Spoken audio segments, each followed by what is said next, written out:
What? Hey, Brian, can you take one thing?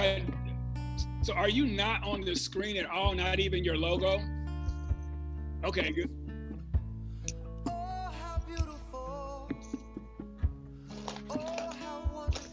I'm not sure I understand.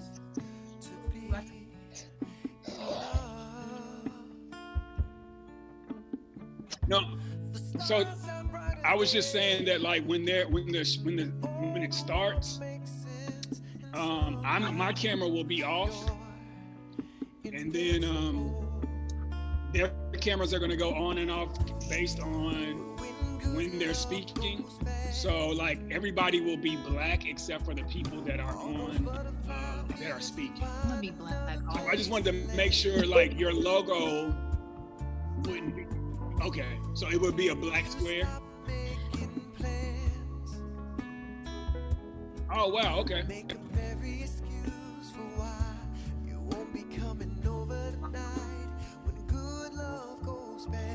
Okay.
It's impossible for her to get back to that place again.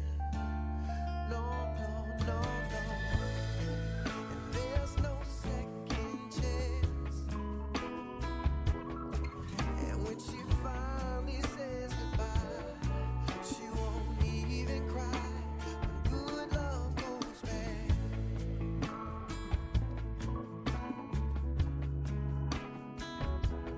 Oh,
Like Sergio, I'm timeless. Please rewind this on Top 40 Radio. You'll never find this. To get these kind of jewels, you gotta dig a little deeper. The beat crept in, yeah, something like the creeper. Spit off color rhymes while they doing petty crimes. Just to pay the rent, you know the government's the pimp. Ain't nothing funny. Bush charged the wars, now we ain't got the money. Our grandkids will pay, gonna have to atone for them sins one day. The ozone depletion, the sun gets closer. Melanation in your skin to help get you over. Praying for the culture, that's why I had to journey back. No book like Eli, but I did bring the facts. Tired of whack rappers, spitting over dope beats. Every song on your album sound like a repeat. Dig into your consciousness, find something unique. Bring it to the table, and let's break bread. Pour out a little liquor, make sure the wine's red. I'm headed to the dojo, like Kenji need my dough. Study up on your art, then you just might blow. But them lights get dim when them records don't spin. Advance is long gone, too much pride to 9 to 5. So they come up with a scheme, all this to disguise. They're no longer hot, relevant, they are not. I posted with them shoe sticks, natural juices, water from the springs. Why don't you chase your dreams? Excuses keep you useless, design of the devil. Let the shepherd lead you and you reach another level. Nowhere in this rhyme will I talk about a bezel. No keys to flip, just words to uplift. I keep it out my spirit, mind over matter. Folks wonder why they never see me spaz. It's probably cause I be bumping all this jazz. Hadley Park mixed in with an old piano. Don't like what I'm spitting, gon' flip the channel. The more it's been here, across the waters doing the fire. Better learn your past to kiss your future life, bye-bye. At night I watch the stars, see our stories in the sky. It ain't hard to tell, that's why other folks lie. Land of the free, but a catch-22. If you're black in the wrong car, they might shoot you. Drop science like a freshman, carry rings like the best man. Classic with the flow, and this concludes the day's lesson. I'm timeless. I'm timeless. I'm timeless.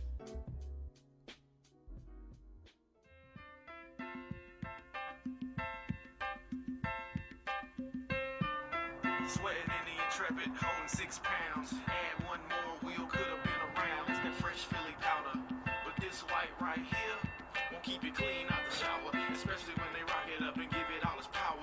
Pride of the Panther, land of the rising sun. And say I'm conscious, I'm awake and aware. Yeah, you could be the same if you care best there. Talk especially at the issues and see how they misuse every gift that was given from the sun. But some seem to turn the eye, try and play the blind role. Blind lead the blind, all 3 eyes closed. But behold, there's a pale horse. Be aware, stay on course. Rabbit holes run deep, wolves even labor sheep.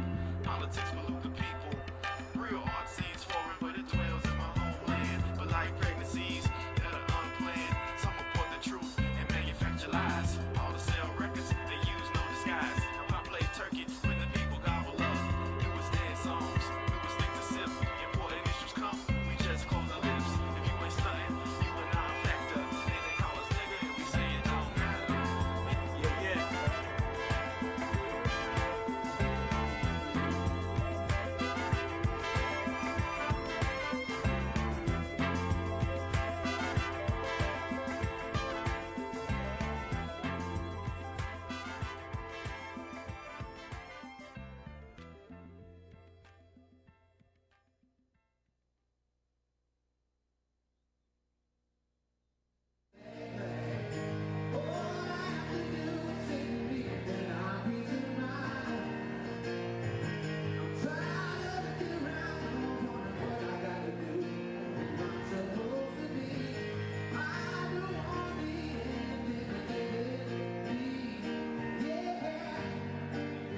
everyone.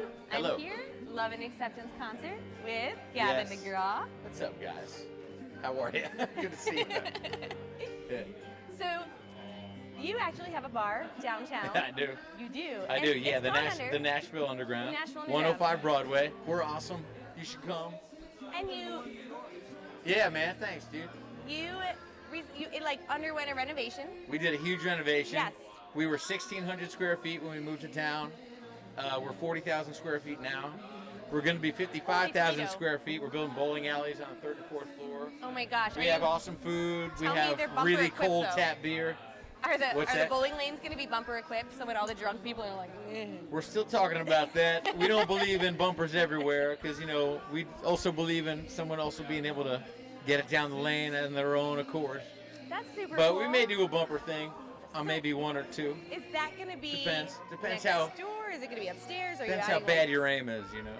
Mine's all like, the Some of neighbors. us have better aim than others. Some worse. It'll be 3rd and 4th floor. It'll be awesome. We may do a little duck pin. You know, some of the small, couple of the short lanes, so you can feel like, you know, like the Hulk when you throw the ball. Yeah, so I'm going to come in, I'm going to Some bowl long, in those. some short, you know. Because all my limbs are like a corgi. So Really? if it's a short lane, then I could probably You nail got short it. limbs, really? Hey, Feel like bye. this. They really are short. You got me. So Gavin, you have some shows coming up, right? Yes, yeah, we got shows coming up. I'm doing a tour in August of the U.S. Doing a show tomorrow here on the riverfront, 5 o'clock. Then I'm hopping on a red eye to London. I got a show in London tomorrow. On Saturday at the at Abbey Road Studios. Yeah, then we're gonna hang out in Europe for a couple weeks, man. You know, I want to see the world. You know, Are you taking the time off? To YOLO, kind of- as they say. YOLO. You know what I mean? I have a Christmas sweater that says YOLO, and it's Yeah. a big, ugly sweater with donuts and like French fries Yeah. all over it. I do love donuts. I just talked to the WWE ladies. They Can have I- a blog, and Really? it's all about donuts, finding donuts. Can I ask you what you like more, donuts or French fries? Oh, French fries. How about you? How would you feel about a donut made out of potatoes? Or a French fry made out of dough? Wouldn't that be like a funnel cake fry? I think ask any stupid questions. Anybody else got any stupid questions out there? Just let me know. Come to GavinDeGraw.com, stupid questions. Yay! I love it. You just said where our friends at home can find you too. Yeah, that's right. We'll see you later.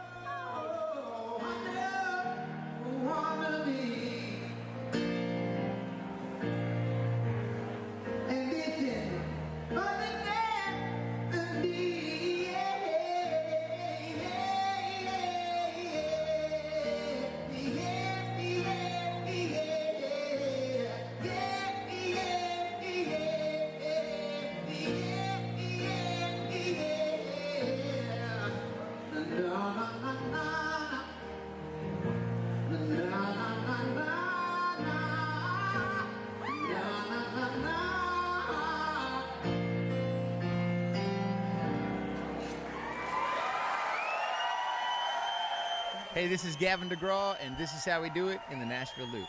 And she has short arms. Goodbye.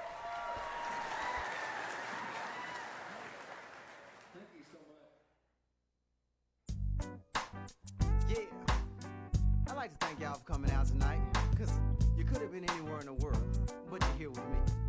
And I appreciate that. Man, let me tell you, I was just about to graduate college. Well, I thought I was about to graduate college, you know what I'm saying?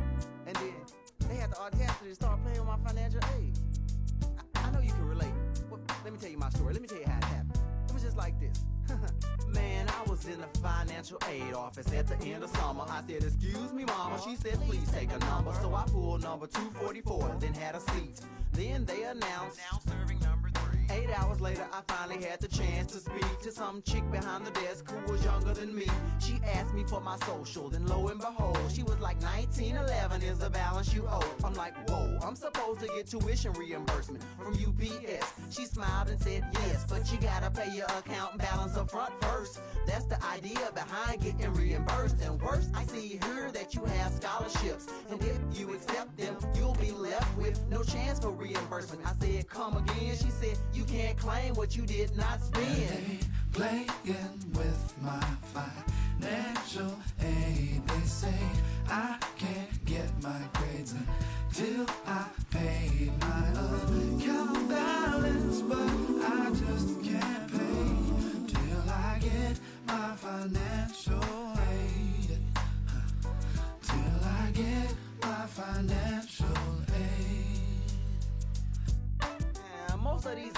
that I take class with. Try to keep up with the latest fads in entertainment and fashion, trying to cash in on what is happening before it has been. These cats been brainwashed, they take what they got and try to replicate on themselves what they saw on cribs, how I'm living, driven and rich girls, on college universities all around this world. They take their Pell Grants, they get their nails and wardrobes intact, all baby fat. In fact, my lady got denied with a 3.9, but your boy had a 2.8 and I was straight. Well, I'm supposed to be, but woe is me. The financial aid office opposes me. Yes, sir, every semester I get caught in financial war. They holding my checks for hostage. Playing with my financial aid. They say I can't get my grades until I pay my account balance, but I just can't pay till I get my financial aid.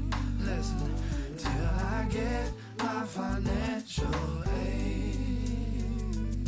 To all the football players from here to the Himalayas who's on financial aid, stand up and get paid. To the fraternities as far as the eye can see who's chasing college degrees, stand up and get paid. To the sororities who be at war with these people in financial aid, stand up and get paid. And to every college student who know what I'm going through when I'm in financial aid, stand up, let's get paid. The Mississippi River Rat, Vega Tigerius, holla back. Man, they playing with my financial aid. They say I can't get my grades until I pay my account balance, but I just can't pay till I get my financial aid. Till I get my financial aid. Man, they playing with my financial aid. They say I can't get my grades until I pay my account balance, but I just can't pay till I get my financial aid. Listen, till I get my financial aid.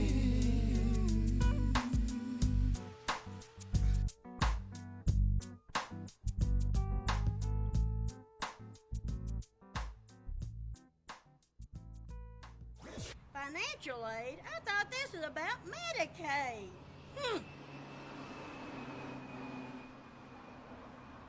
And they playing with my financial aid. They say I can't get my... You're gonna love this one.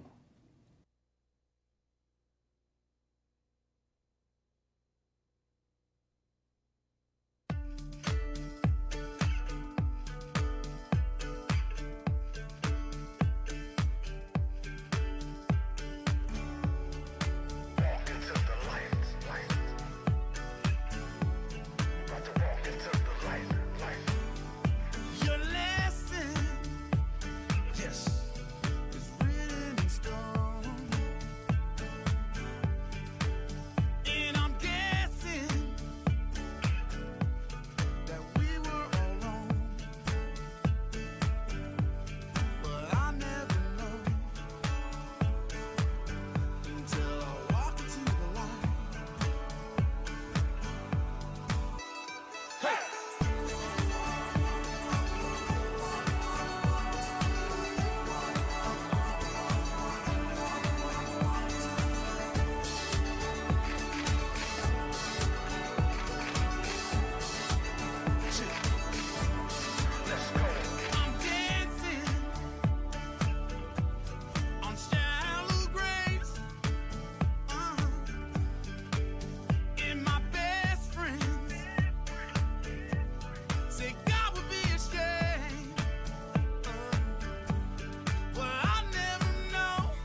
never know.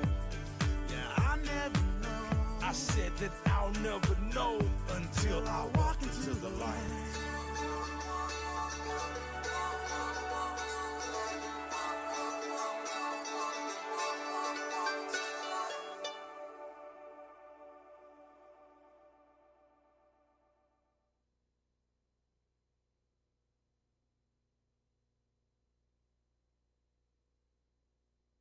Real love is like a comet.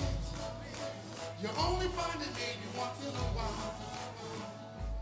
I'm stranded on a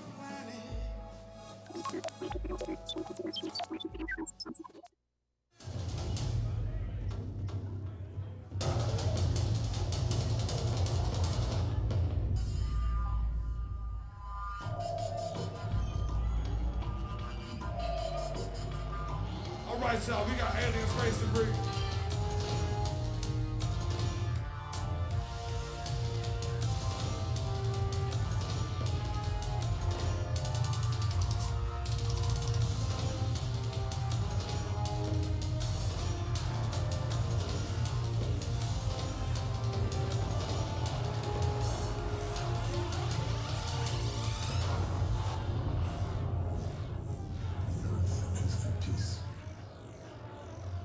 There's no hunger. There is no violence. The environment is healed. Honesty, courtesy, and kindness are practiced by all. Our world has never been more perfect. The lead is no longer our world. Y'all ready? We're alien space debris.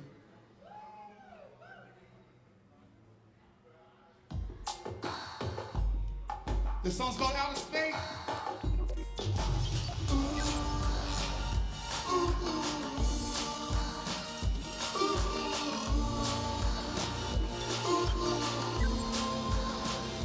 In outer space.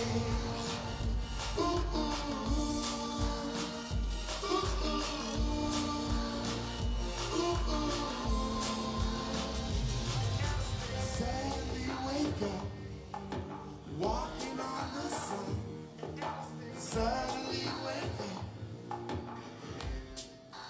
Walking on the sun, I feel like leaving this world. Floating in space, just staring at the earth. Then I'll start falling faster. Right through the clouds and suddenly wake up.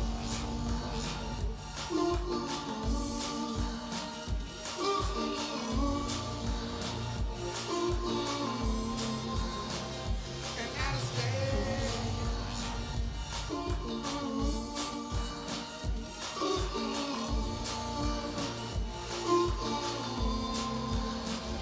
And outer space, suddenly wake up. Walking on the sun, suddenly wake up. Walking on the sun, I'll take my chances out here. You can't be trusted to deal with my heart. I feel your anger burning. Like a dark angel walking on the sun.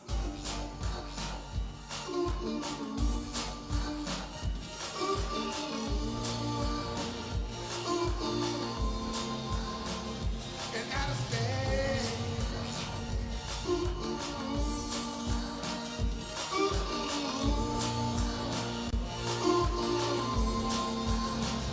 In outer space.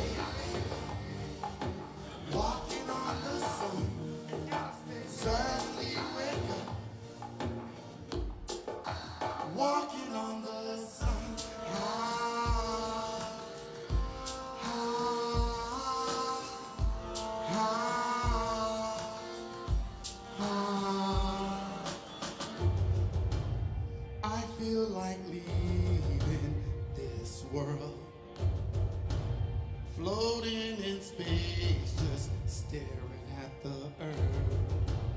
then I'll start falling faster.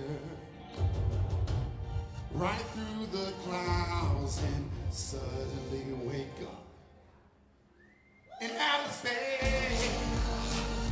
Ooh, ooh, ooh, ooh, ooh,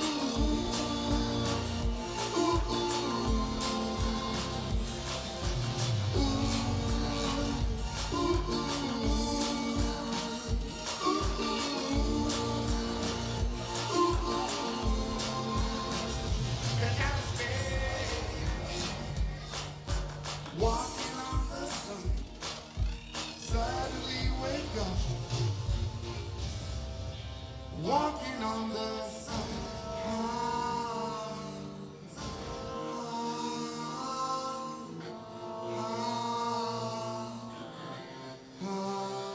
In outer space. Hey, it's lightning. Hey, it's lightning. Are y'all ready to have some fun right now? This goes out for those lovers that are in a long distance relationship and think they can work it out. Real love is like a comet. I'm in love, but I'm stuck out here. You only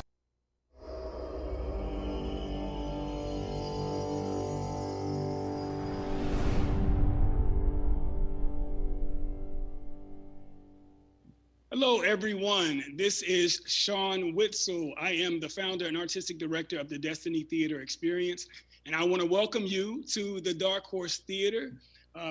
We are here for a stage reading of my play, Never Been Home, which I wrote in 2018, and we performed it right here on the stage. So we are doing a staged virtual reading, and I hope that you enjoy what you see.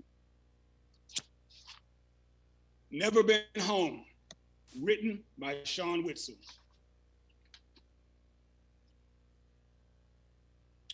Time, modern day. Place, the den or living room of the Anderson home. Thank you, girl. That means a lot. I'm holding up the best I can right about now. Sort of up and down.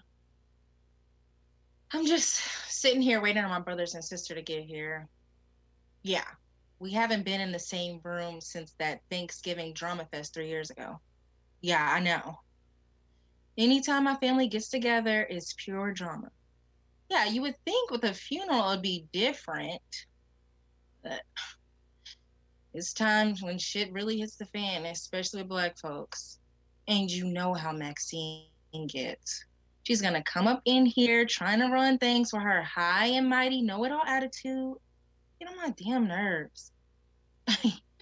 Don't get me wrong, she's my sister and I love her, but she kills me sometimes. Hold on. There's somebody knocking at the door. Let me call you back later. Okay. Asia opens the door. Maxine enters. The sisters give each other an awkward hug. Why did you knock, Max? Because this isn't my house. There you go. Acting brand new again like you always do. This is Mama and Daddy's house. The house you grew up in. Like I said, this isn't my house.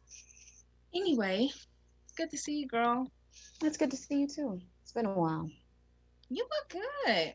Looks like New York is treating you well. Much better than Chicago did, I tell you that. You look good too. That is very you. The hell is that supposed to mean? Relax, Asia. You're always so defensive. I'm only like that with you because you're so damn judgmental. I was just saying that after all the experimentation, you finally found a look that suits your personality. Oh, yeah. Thanks. Well, this is just how I feel today. Tomorrow, it might be something different. You know, I saw the perfect little... So am I the first one here? Yeah. Where's Mother? I don't know. She was gone when I woke up. You know your mama. She always keeping herself busy. I'm worried about her, though. She hasn't sat down since... I guess she's just trying to keep her mind off things. So she doesn't have to face reality. Yeah, exactly. No, wait a minute. What do you mean by that? I'm saying she stays busy so she can stay in the dark. So she can have a way of justifying the way she turns a blind eye to things she should be paying attention to. Look, Maxine, this is not the time for you to rehash all your old issues with Mama. She just lost her husband of 35 years, the love of her life, our father. You need to be more sympathetic and not bring all your bullshit in here. You need to be here for her, like she was here for me. Yeah, like she was here for you. Asia, you're still a little girl thinking that just because you throw out a few cuss words, that makes you grown. Your little speech was nice, but you don't know what you're talking about. You're not going to come in here and make this about you. This isn't about you. Our father just died. You've been here for 5 hot seconds, and you've already tried to make this situation about Maxine. Let me tell you something, Asia. I don't even understand why. Hey, I thought I heard my big sis. Maxine and baby brother embrace. Maxine hugs her little brother, providing comfort. Hey, baby brother, how you holding up? I'm doing all right. You just stay strong, you hear me? And if there's anything I can do to make this easier for you, you just let me know. Max, he was your father too. How are you doing? You don't worry about your big sister. I'm fine. I know, but... Baby brother, didn't you hear your big sister? If Maxine says she's fine, then Maxine is fine. You know how she's all strong and shit. Ain't that right, Max? Shut up, Asia. I'm talking to my little brother here. So, have you put any more thought into going into college? I told you, I know. I know. You're going to get a record deal, and when those offers start pouring in, your hotshot attorney big sister is going to be here to negotiate the contract. But the music business is very fickle. Record sales are down. You could be here today and gone tomorrow. You can have all that talent in the world, but that doesn't guarantee a successful career. You're acting like you don't have any faith in me. Of course I do. I have all the faith in the world in you. I'm just stressing the importance of having an education too. To have something to fall back on. I know. Well, I don't need anything to fall back on. Being a recording artist is my dream, just like being an attorney is yours. It's all or nothing. Having a plan B is just another way of saying I'm not going to make it as a rapper. That is not at all what it is.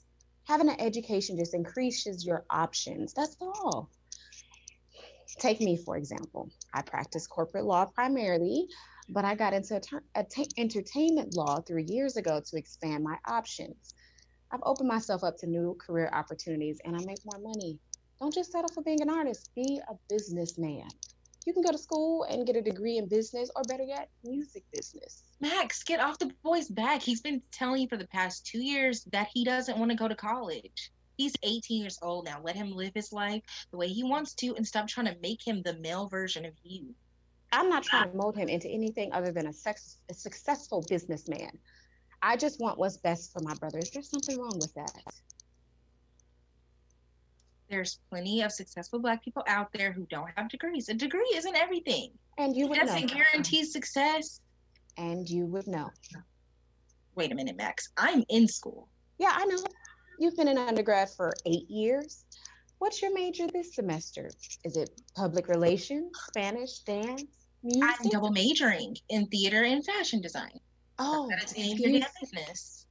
Theater and fashion design.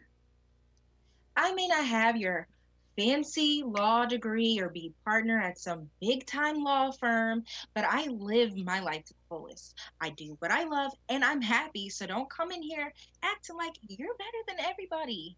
You may be able to intimidate the people that work for you, but that shit don't work with me.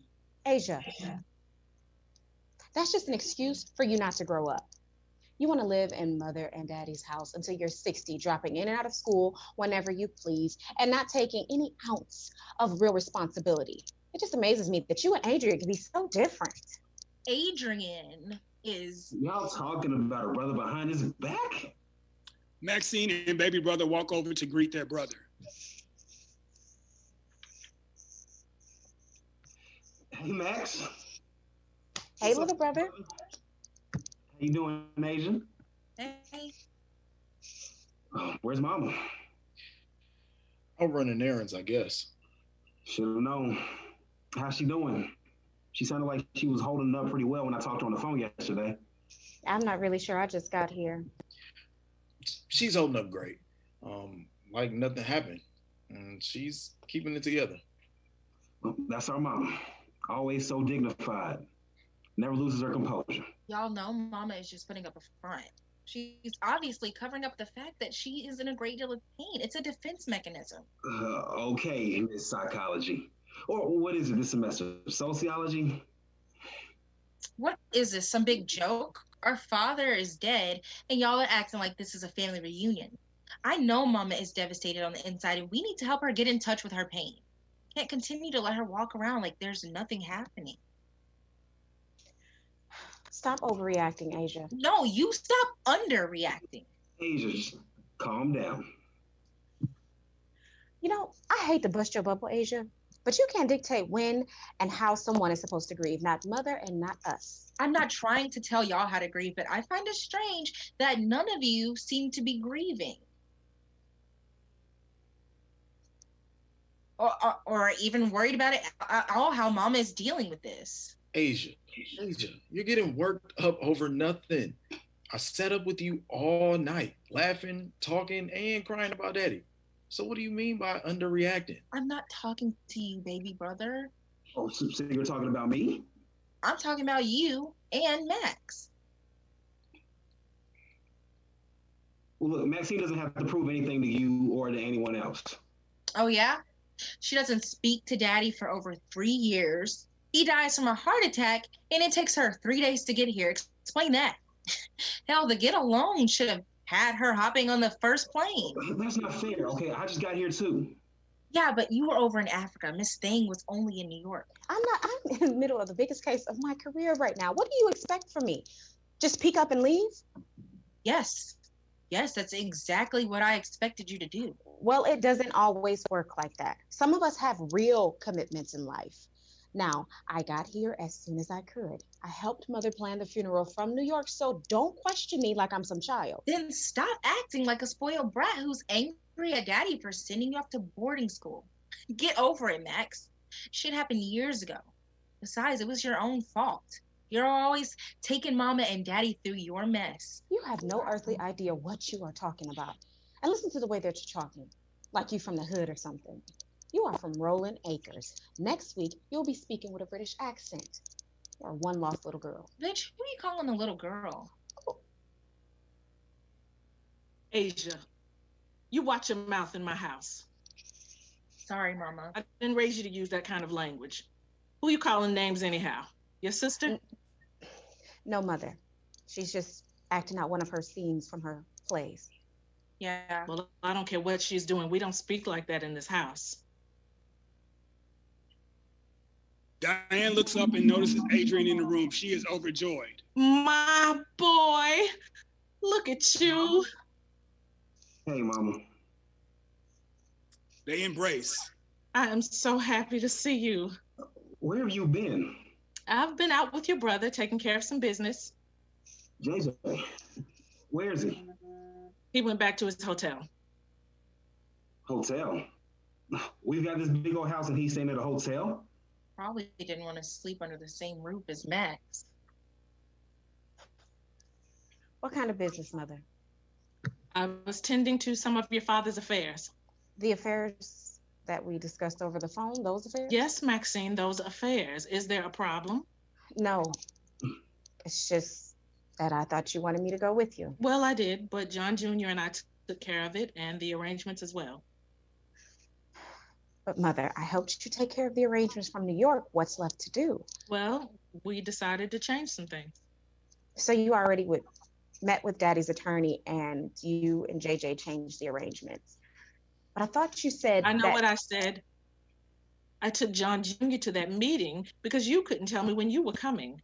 I needed to get some things done and I didn't have time to wait until you decided to fly in. For all I knew, you were waiting until the day of the funeral. Or not coming at all. Of course I was coming, Mother. Well, is there anything else I can do? Any legal documents you want me to look over? No, all those things have been taken care of. And I don't have time to talk right now. I've got to book some more hotel rooms and call the funeral home back. Mother, you don't have to do all of those things. How else are they going to get done? I said I would. She's saying, Mama, is that we are all here to help. Okay, you just let us know what needs to be done and we'll do it. You are always so thoughtful, especially when it comes to your mama. So glad to have you home, baby. Diane kisses Adrian on the cheek, then begins to exit. Baby brother, could you help me with something, please? Okay, Mama. Unbelievable. What? What? Mother hasn't laid eyes on me in 3 years, and she walks in here and barely acknowledges my presence. What did you expect? I expected my mother to be happy to see me. A hug would have been nice. She's just edgy, okay? Because she has a lot of emotions stirring right now, and she's got a lot on her plate. And changing the funeral arrangement, she and JJ did that just to spite me. Here we go again with this shit. I feel like I'm on the set of the fucking TV show all about Maxine. Asia, you stand there, look me in my face, and tell me mother wasn't just cold to me just then. Maybe she had a good reason. She's emotional right now. I mean, she probably just has a wall up. She still managed to hug and kiss you. She barely looked in my direction. How do you expect her to treat you, Max? We don't see you for 3 damn years. You barely call. You treated your own father like dirt. So if she's being cold to you, she's within good reasons. So get over yourself. You know what? I am sick of your shit. Then why don't you just leave him, Max? Everybody knows you're only here because you couldn't wait to see him dead. Asia.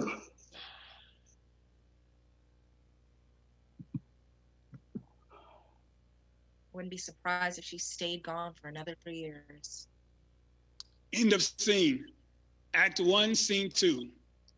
Baby brother is sitting on the couch. Adrian enters from outside. Find her? Nope. But she couldn't have gone too far. Her rental car's still outside.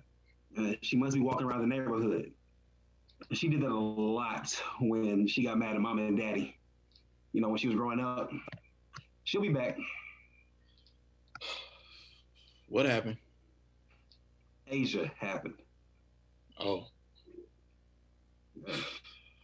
I knew it was going to be tense, but I didn't expect things to blow up like that. At least not too soon. I thought this would be the one time we would come together as a family. Yeah, you would think so, but you know your sisters. They're like oil and water. Wasn't always that way, though. So how you holding up? It's hard, man. I still can't believe it. You know, I went to the hospital and I saw him laying there and it just didn't seem real. I mean, I knew he was dead and Mama was holding him and praying over him. And Asia was screaming, but I didn't cry. And I didn't even tear up, actually. I couldn't. I even went to school the next day like I normally would. And I went to the funeral home after school because I needed to see him. I just needed to see him without anybody else around. Right. And it wasn't until they told me that they had embalmed his body that it finally hit me. I fell over.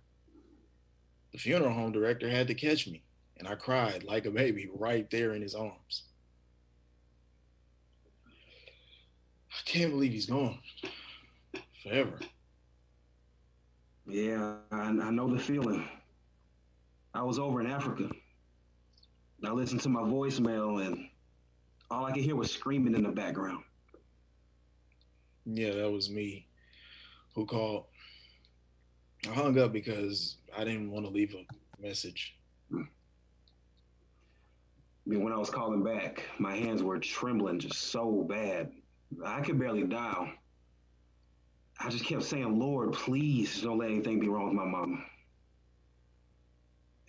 One of the worst feelings I'd ever felt, man. When I found out Daddy was dead, I was devastated. Hard being so far from home when something like that happens. He was always just missing the odds, overcoming obstacles. He was always just so strong and confident, proud, intimidating, arrogant as hell. I thought he lived forever. I just can't believe he's not going to be around anymore to lecture me about school, or I need to stop doing music and focus on a real career. You know, we were supposed to be in that father-son golf tournament at the country club next Saturday, and we were going to take home that trophy for the third year in a row. Yeah, he did that with all of us. I mean, he and JJ won 6 times. He took me once and I sucked. He told me I played golf like I played basketball, like a girl. And that he would take Asia before he even thought about taking me again.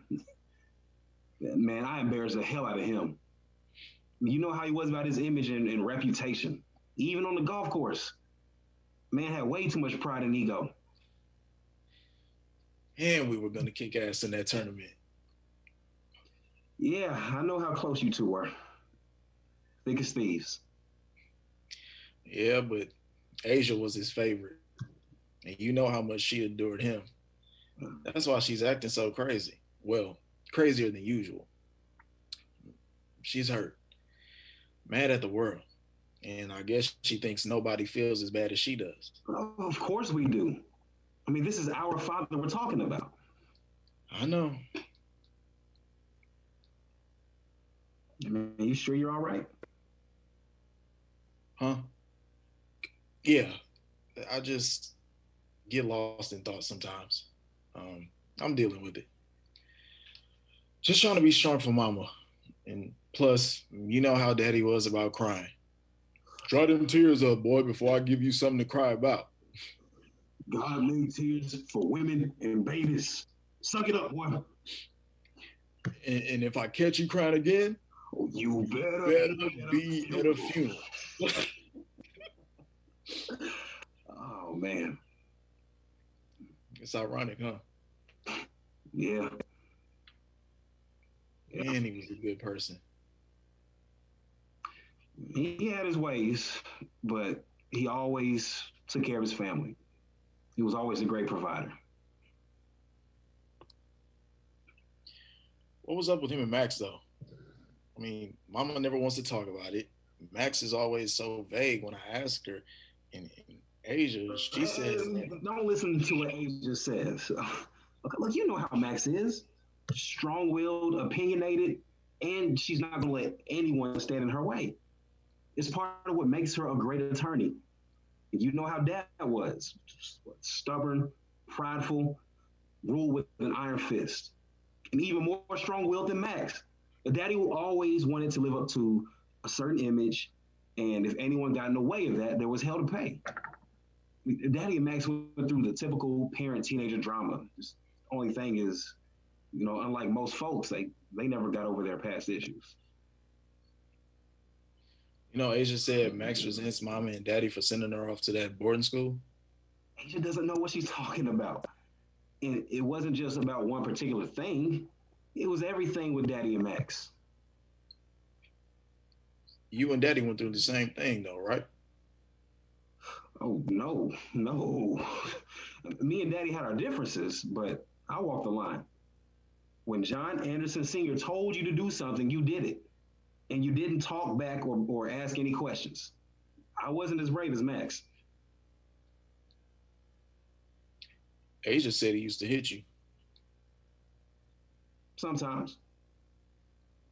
Why? I guess because I wasn't the son JJ was. Were you afraid of him?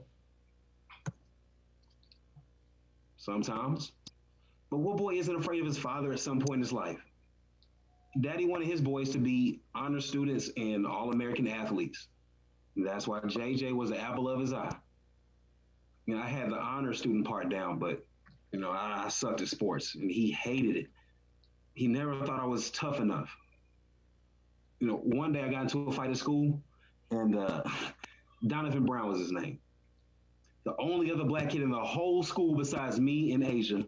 This dude kicked my ass from here to New Mexico. When I got home, Daddy whooped me with a belt for fighting at his prestigious private school and compromising his reputation. Then he took me to the basement and beat my ass in the boxing ring for losing the fight. He made me box him until I was good enough to challenge Donovan to a boxing match. Daddy wanted me to redeem myself. Donovan knocked me all around that ring, man. But when I went to the corner after the second round, Daddy leaned in and whispered in my ear, "If you lose this fight, you fight me tonight."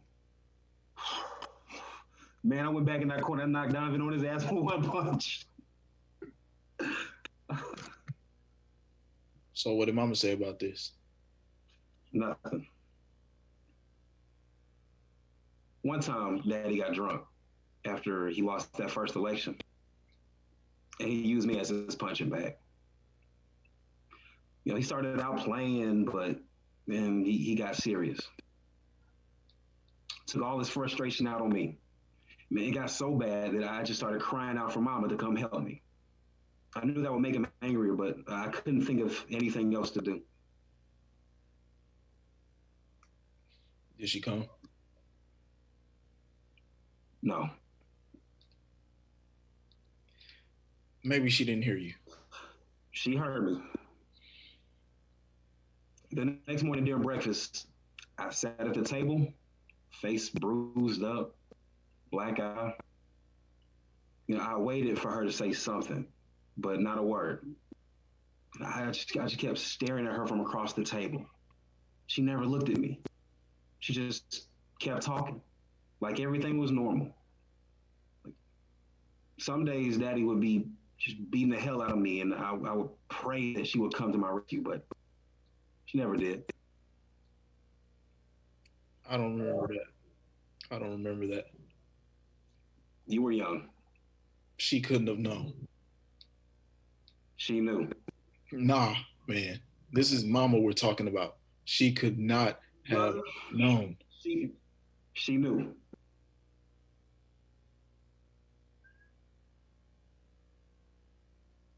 So tell me what's going on with your music, man. I listened to the songs on your website. Group is pretty nice. Pretty nice? Yeah. Man, we're the truth. Our album is about to drop in another month, but what we really need is for you to help us get on. I mean, you know all the industry people. Just because you see me on TV interviewing those people doesn't mean that I know them. But it does mean that you have the access to them. It doesn't matter if you really know them or not. I mean, you can pass my album along to them, and when they hear it, they're gonna love it. Then bam, I get picked up by a major label, and 6 months later, I'm on BET popping bottles in my video. You're right. I mean, come on, man. Your little brother is trying to do something positive.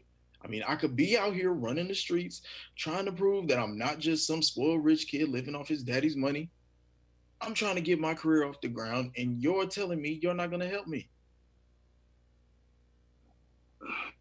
Look, man, I'm the one who got you that gig performing at the fundraiser out in LA. Remember last summer? Every major artist and music exec in the business was there, and I told you to network, but you were too busy partying. You got so drunk you couldn't even perform. And that was a perfect opportunity for you, and you blew it. Man, that's a pattern with you, baby brother. You never follow through. You say you want something, but you never do what the necessary work because you're so used to Mama doing everything for you. Okay, now you sound like Daddy and JJ. If you don't want to help me, just say so. All I'm saying is that I'm a journalist, not a record exec. I can't be passing out your demo to every artist I interview. That would be unprofessional. And what if I set up a meeting between you and executive at some record company and you don't show up because you stayed out too late the night before, like you did when I got you that internship interview? Remember that? Like I said, if you don't want to help me, just say so. Listen, man, I'm going to an industry function in 2 weeks. It's going to be big. You can be my plus one. Okay, I'll introduce you to the people that I'm cool with, but you have to do your own networking. No alcohol, no BS, all business. Deal? Hell yeah. It's a deal. Why don't you drive around the neighborhood and see if you can find Max? All right.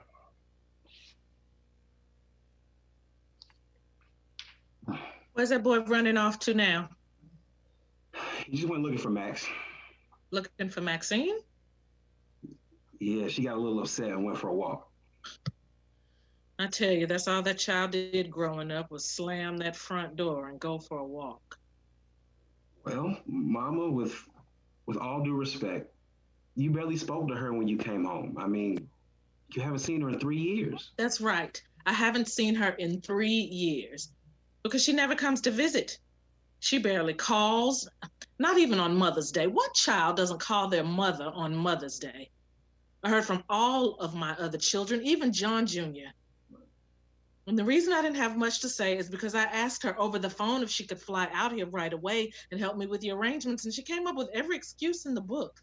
Mama, she was in the middle of the biggest case of her career. She couldn't just give We're all in the middle of something when death happens, but we stop to acknowledge it. I was in the middle of my marriage, my life. I stopped. All the rest of my children stopped. All the lawyers in that big law firm, and you mean to tell me not one of them is qualified to take over for a week? 1 week. Maxine didn't come because she didn't want to, and that's all there is to it. She helped with the arrangements from New York, Mama. But I needed her here. Your father worked his behind off to make sure his children had the best house, the best clothes, the best education, the best vacation. But nothing he ever did was good enough for that girl.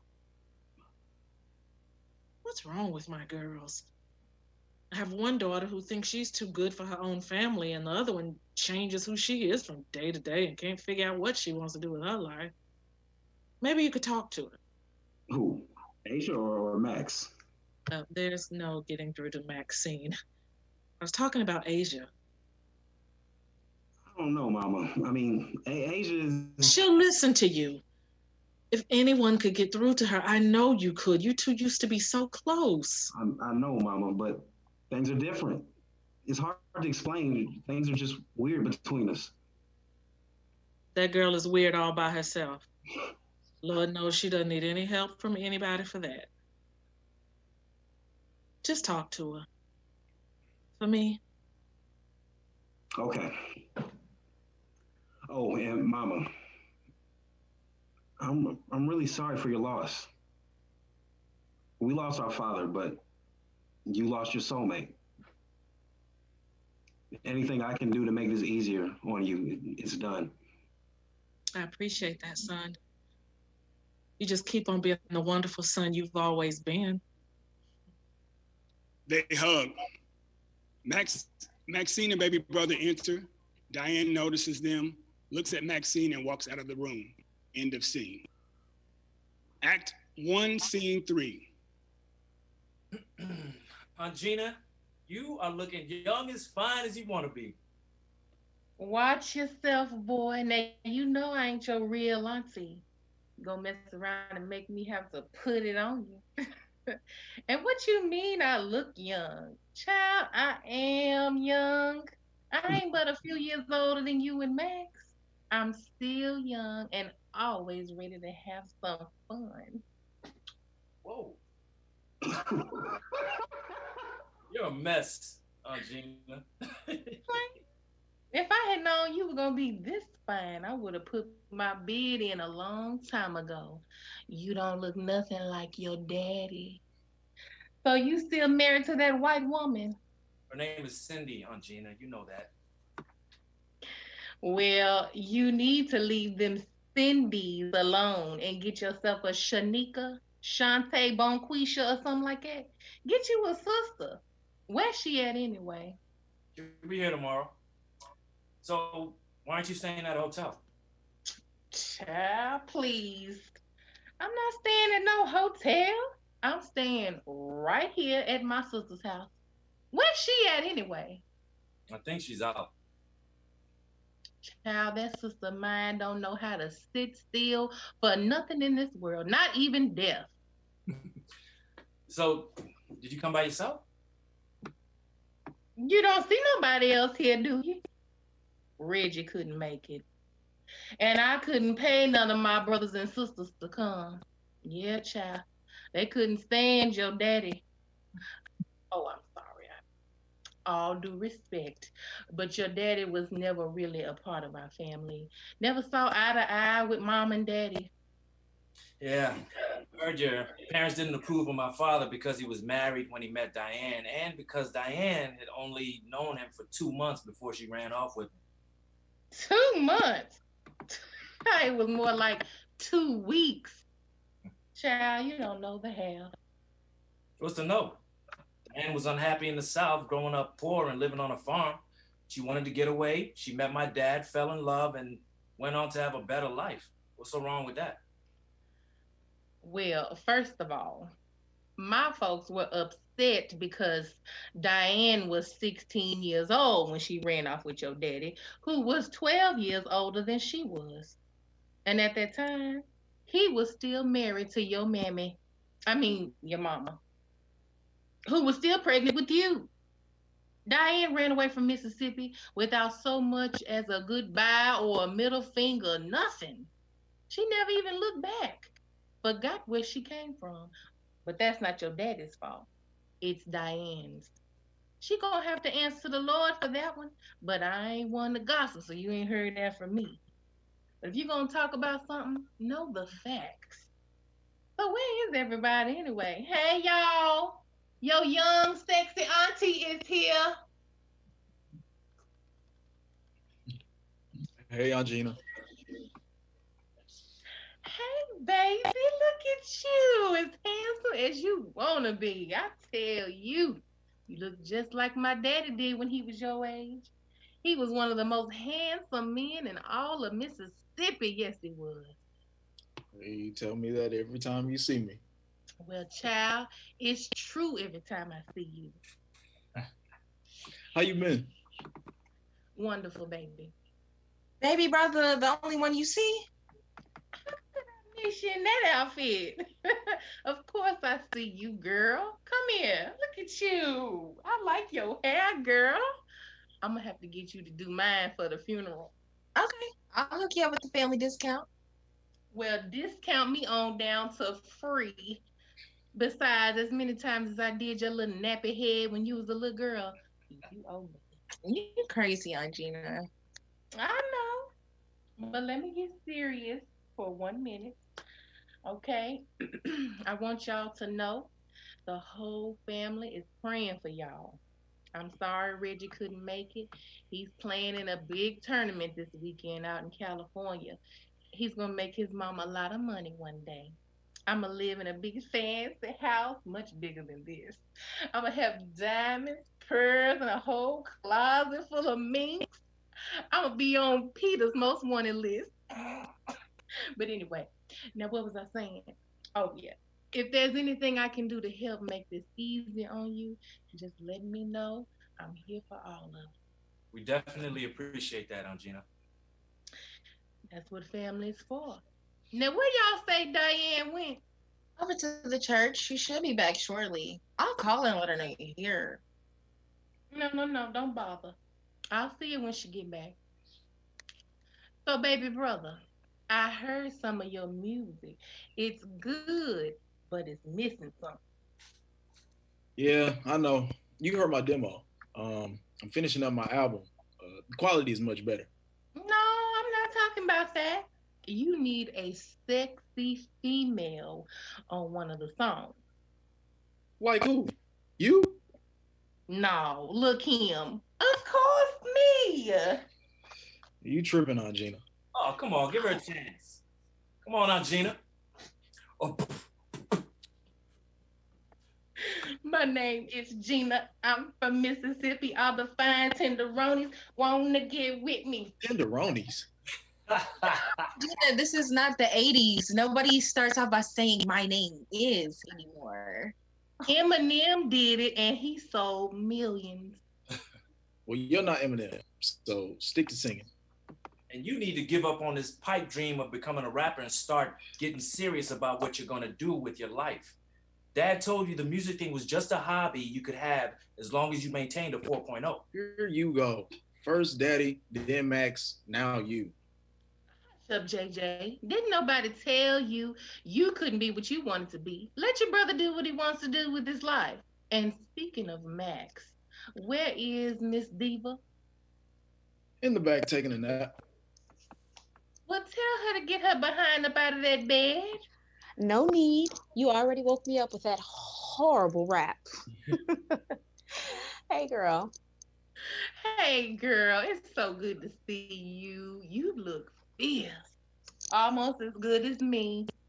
You don't look a day over 23. Last time I saw you, girl, you looked 63. But this is the Maxine I know. The one I brag about at the beauty shop. You glowing, girl. So what's his name? Oh, wait. Did you get back with that one guy? You know, the pretty high yellow one? Preston? Yeah, that's him. No, I think he was cheating on me. I didn't want to deal with it, so I let him go. You think he was cheating on you? You don't let a man that fine go because you think he's cheating. Girl, if I had a man that fine, I'd forgive him over and over and over again. Aunt Gina. I didn't see the relationship going anywhere. Anyway. Please, girl, you got cheated on by one of the finest things walking this earth. Consider yourself lucky. I got cheated on for 15 years by the ugliest thing this side of creation. Uncle Curtis is not ugly. Girl, you know that man is ugly. He ugly, broke, trifling, and ugly some more. I ended up with that man by default. My best friend, Suzanne, fixed me up on a blind date. Curtis was so ugly, I had to get drunk to enjoy myself, okay? End up letting this fool knock me up, and my daddy made us get married. Child, when I found out he was cheating after 15 years, I asked him, what took him so long? I could have been out of that marriage years ago if he would have cheated within the first 5 years like most men. Anyway, let me go get Preston's number so I can call him and give him a good talking to. You are not slick, Aunt Gina. I just want to invite him over so I can talk to him about how he's supposed to treat a lady. Oh, so you're just gonna invite him over to Mississippi, huh? I can take megabucks to New York now. Mama makes house calls too. I'm just funny with you. I ain't studying that boy. Besides, you know how I like my men tall, chocolate, and bald. The blacker the better, honey. Girl, if I see Shaq, girl, I would. Excuse me, but there are men in the room. Nobody's trying to hear all that. Boy, please. We all grown up in here. Yeah, baby brother. There's nothing wrong with Aunt Gina having a little freak in her. Who you calling a freak? Ain't nobody no freak now. I'm what you call a real woman. Y'all wouldn't know what that was if y'all wouldn't know what that was if your mama didn't keep y'all tucked away in the suburbs all your life. Y'all need to come down to Mississippi where the women got a little meat on their bones. Hook y'all up with little beans and cornbread. Aunt Gina, you haven't changed one bit. Ain't nothing changed but my figure. Check me out. Lost 15 pounds, girl. I'm off Jenny Craig, Slim Fast, Weight Watchers. But I don't want to lose no more weight. If you don't want to lose any more weight, then why are you on all these diet programs? I'm just trying to balance things out. Because the only thing I love more than a man is some chitlins, pig feet, ham hocks, macaroni and cheese, collard greens, potato salad, and peach cobbler. Gina, you are a plum fool. Speaking of which, let's get you in the kitchen. Hook us up some of that good soul food you were talking about. You ain't said nothing but a word. But you know, I'm probably going to have to go to the store because Diane probably ain't got nothing but caviar and crumpets. Hold up, Aunt Gina. You been drinking? Boy, you know I don't go nowhere without my Mad Dog 2020. Asia, can we talk? I'm not in the mood. Come on, we need to talk. I told you I'm not in the mood. So we're just gonna walk on eggshells around each other until I leave? I guess so. Asia. Fine. You want to talk? Then talk. What would you like to talk about, brother? We can start with how rude you were to Max. She's a big girl. She'll survive. Besides, Max got what she deserved. She's a bitter bitch who made it her life purpose to make everybody else's life miserable. I know her staff at the law firm has to hate her. Oh, what is your deal? You're my deal. Me? You're always on TV, sitting on discussion panels, talking about how we need more strong Black families and feeding people this hoopla, but you are nothing but a hypocrite. What the hell are you talking about? Nothing. No, tell me. I graduated from cosmetology school. I told you months in advance that I wanted you to be there so we could celebrate, and you gave me your word you would come. Is that what this is about? It's about how you let all your TV time and journalism awards go to your head. My little accomplishments aren't big enough for you. It was cosmetology school. I didn't think it was a big deal. You know I'm going to be there when you graduate college. I don't care what it was. You knew how important it was to me. Funny how you can fly all across the country protesting for this cause and interviewing people for BET, but you couldn't make it back home to share a moment with me. I see you on TV helping somebody else's sister, yet you couldn't even be there for your own. I didn't realize how important it was to you for me to be there. I'm sorry. It's not just that. It's about how you never come to my defense anymore when Mama's writing me, like you did when we were teenagers. It's how you never make time for me anymore. It's how you don't call me Asia. What, you're mad that I don't call you twin anymore? Yes, I am. What difference does it make what I call you? It's just a childhood nickname. It doesn't mean anything. To you, twin. It doesn't mean anything to you. Goes to show you how much you've changed. What does it matter what we call each other? Should we start dressing alike again? Like we did when we were 6?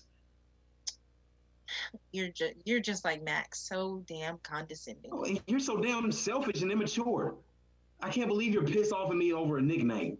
It's about how your career took off and you forgot all about me. How you never return my calls. You're never there for me anymore. You just left me. Left you? Yes, left me. What happened when you blew your tuition money in Vegas? Who came through for you so you wouldn't have to tell Mama and Daddy what happened? I knew it was only a matter of time before you threw that back in my face. I'm throwing it in your face like you're throwing this bullshit in mine. You're the one who wanted to talk. You know what, Asia? I'm really fed up with the way you... I killed my baby twin. What? About 6 months ago. I got pregnant. It was Tony's. I didn't do it on purpose, and God knows I wasn't ready for a child, but that didn't stop me from being happy. Tony and I were so on again, off again. God, this would be something that would finally keep us together. Turns out he wasn't feeling the idea of having another baby. Said he already had 4 kids and 3 baby mamas to deal with. Said looking at me just reminded him of another mouth he couldn't feed. Then he turned around and walked out on me, but before he left, he said, "Get the money from your daddy to get rid of it, or have him take care of it, but either way, leave me out of it." Those words hit me like a ton of bricks. Not just because it was the worst thing anyone had ever said to me, but because it snapped me back into reality. I started thinking to myself, wait a minute. I am the youngest daughter of John Jefferson Anderson Sr., the respected businessman, the great mayor of our city. I can't be pregnant. No husband, no degree, no job. How would they make me look?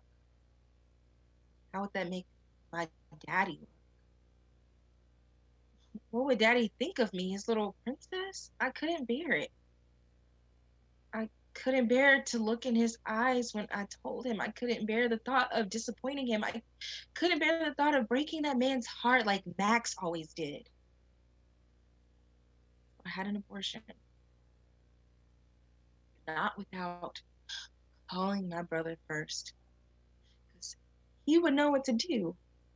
He would talk me out of it, or he would take me to the best abortion clinic in the country. He would hold my hand and let me cry on his shoulder, regardless of what I chose to do. He would be there. So I thought I'd call him my twin, the one I call Big Brother, even though he's only 6 minutes older. I call him 8 times in the course of a week, and I leave 8 messages.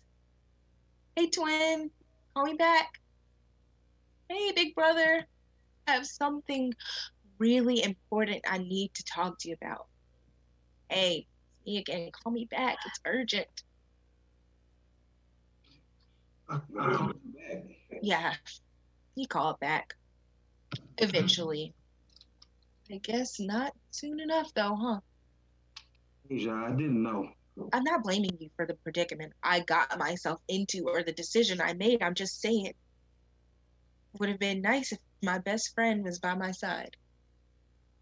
Asia, I'm sorry. Wanted to know what my deal was? There it is. Asia begins to another part of the house. Gina enters, looks at Asia, and sees the pain in her eyes. Asia exits. There's my big shot nephew. I'm not a celebrity. I'm a journalist. But how you doing now, Gina?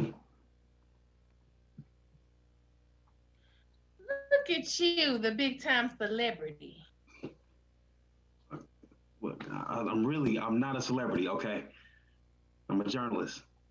Child, if you on TV and it ain't the 10 o'clock news for robbing a liquor store or something, then honey, you a celebrity. Listen, I saw you on TV interviewing Morris Chestnut. I need you to hook a sister up because I need me a piece of that. Gina, you something else. That's what all the men in Mississippi say. I'm something else, all right. But I tell you what I ain't, and that's blind. I saw the tears in your sister's eyes. What's wrong with her? It's nothing, Aunt Gina.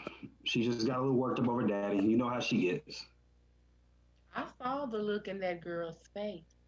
You wouldn't even look me in the eye. She wouldn't even look me in the eye. Something else is going on, and I need to know what it is.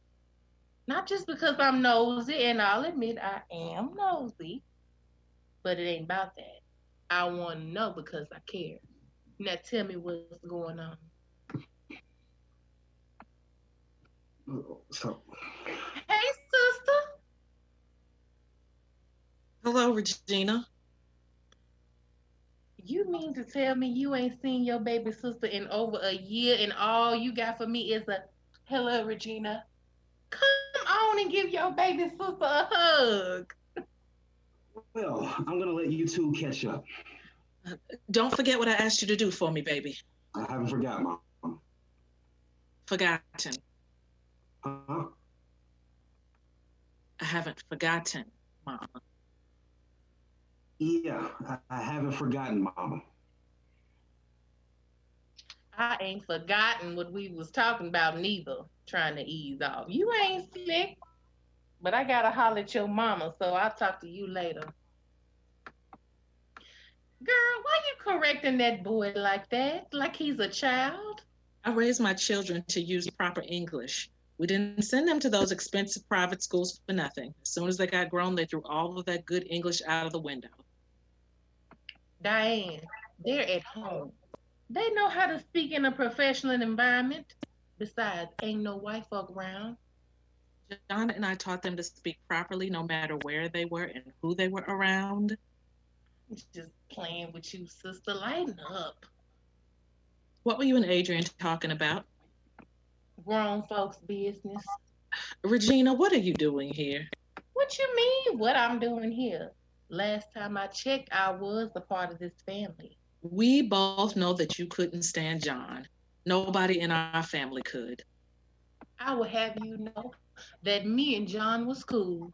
He was arrogant as all get out, and we definitely had our moments, but we was all right. I got along better with him than I did with you sometimes. I repeat, what are you doing here? I came to pay my respects to your husband. See, that's what decent folk do. Don't matter how low down they were when they was living. When they die, you pay them their respect. I just didn't think anybody from our family would show up considering how much you all hated him. Oh, get off it, Diane. Nobody in this family hated John. We come from a good Christian home. The Wilsons don't hate nobody. Now, they couldn't stand him, but they didn't hate him. There's a difference. Well, you could have fooled me. Please, Diane, you know good and well that Mom and Daddy's issue was with you and how you left. That was over 30 years ago. Mama went to her grave hating me. She and Daddy never forgave me for leaving as if I did something to them. You were 16 years old, sister. I was a 16-year-old who felt like I was 60. Do you know what it's like being the eldest daughter in a family with 10 children? Mama and Daddy had me cooking, cleaning, working on the farm, picking cotton, taking care of you all. And every time I turned around, Mama was pregnant. That woman was pregnant every year for 10 years straight. Watch your mouth, sister. They had 10 children. I was one less mouth to feed. I was doing them a favor. Doing somebody a favor requires you to think about somebody other than yourself.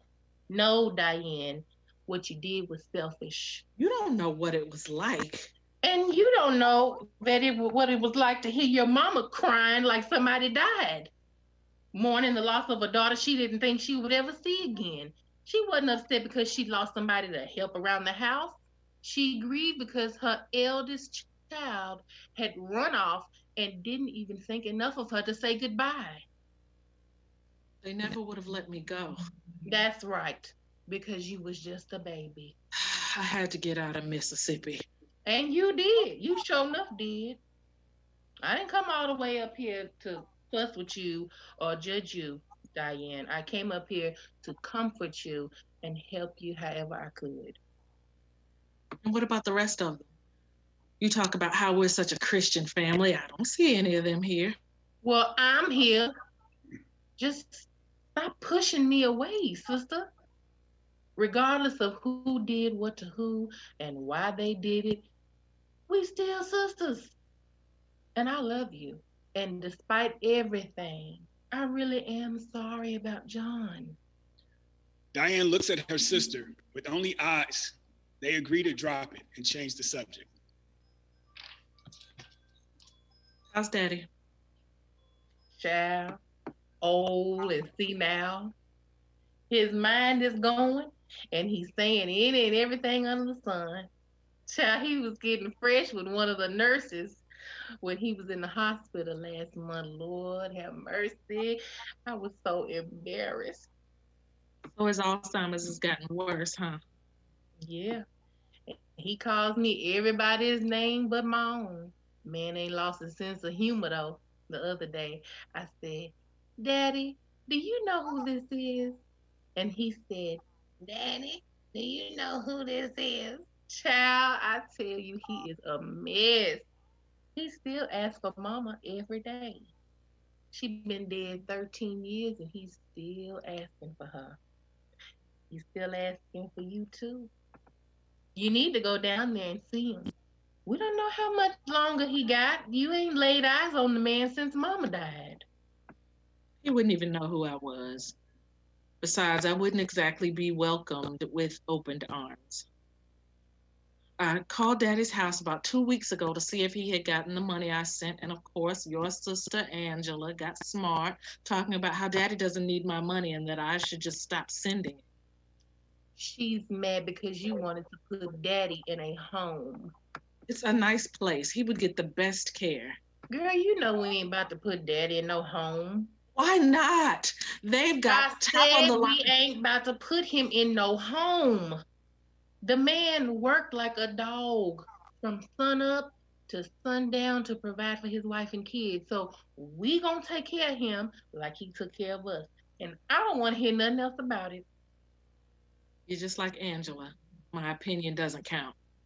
Well, if you want the truth, your feelings don't carry as much weight as everyone else's because we the ones down there taking care of the man day in and day out.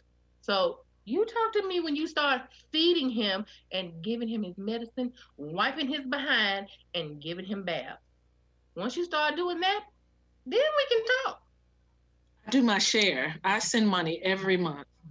You think you can throw money at everything, and that's supposed to fix the problem. Daddy don't need your money. What he needs is your love. Okay? He needs for you to come check on him from time to time. That's what he. You and John was always flying to Jamaica and Europe and whatnot, but you couldn't make the one trip in 13 years to see your own father. There we go again. Diane, I'm sorry. I didn't come down here to lay a guilt trip on you. Let's not talk about old stuff right now. How you holding up? I'm fine. Oh, really? Your husband just died. You need to talk about it because I said I'm fine. And I'm tired. So if you'll excuse me, I'm going to my room to take a nap. If that's all right with you. Fine. End of scene. Act 1, scene 4. So I called this meeting to discuss details surrounding Dad's company. What about it? Well, before Dad died, we met with a number of high-profile businessmen with the intent to taking the company to another level. Meaning? We were in the process of selling the company, but because Dad died before the deal went through, things are at a standstill. We are his heirs, hence this meeting. Here you go. I am merely trying to carry out Dad's wishes and do what's best. Best for who? You? Best for business. And what's best for this family. Now, I know you think this is my idea, Max, but I can prove that Dad had made up his mind to sell the company and who he was going to sell it to.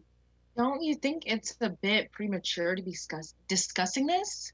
I mean, can we at least bury Daddy first before we start talking about selling his company?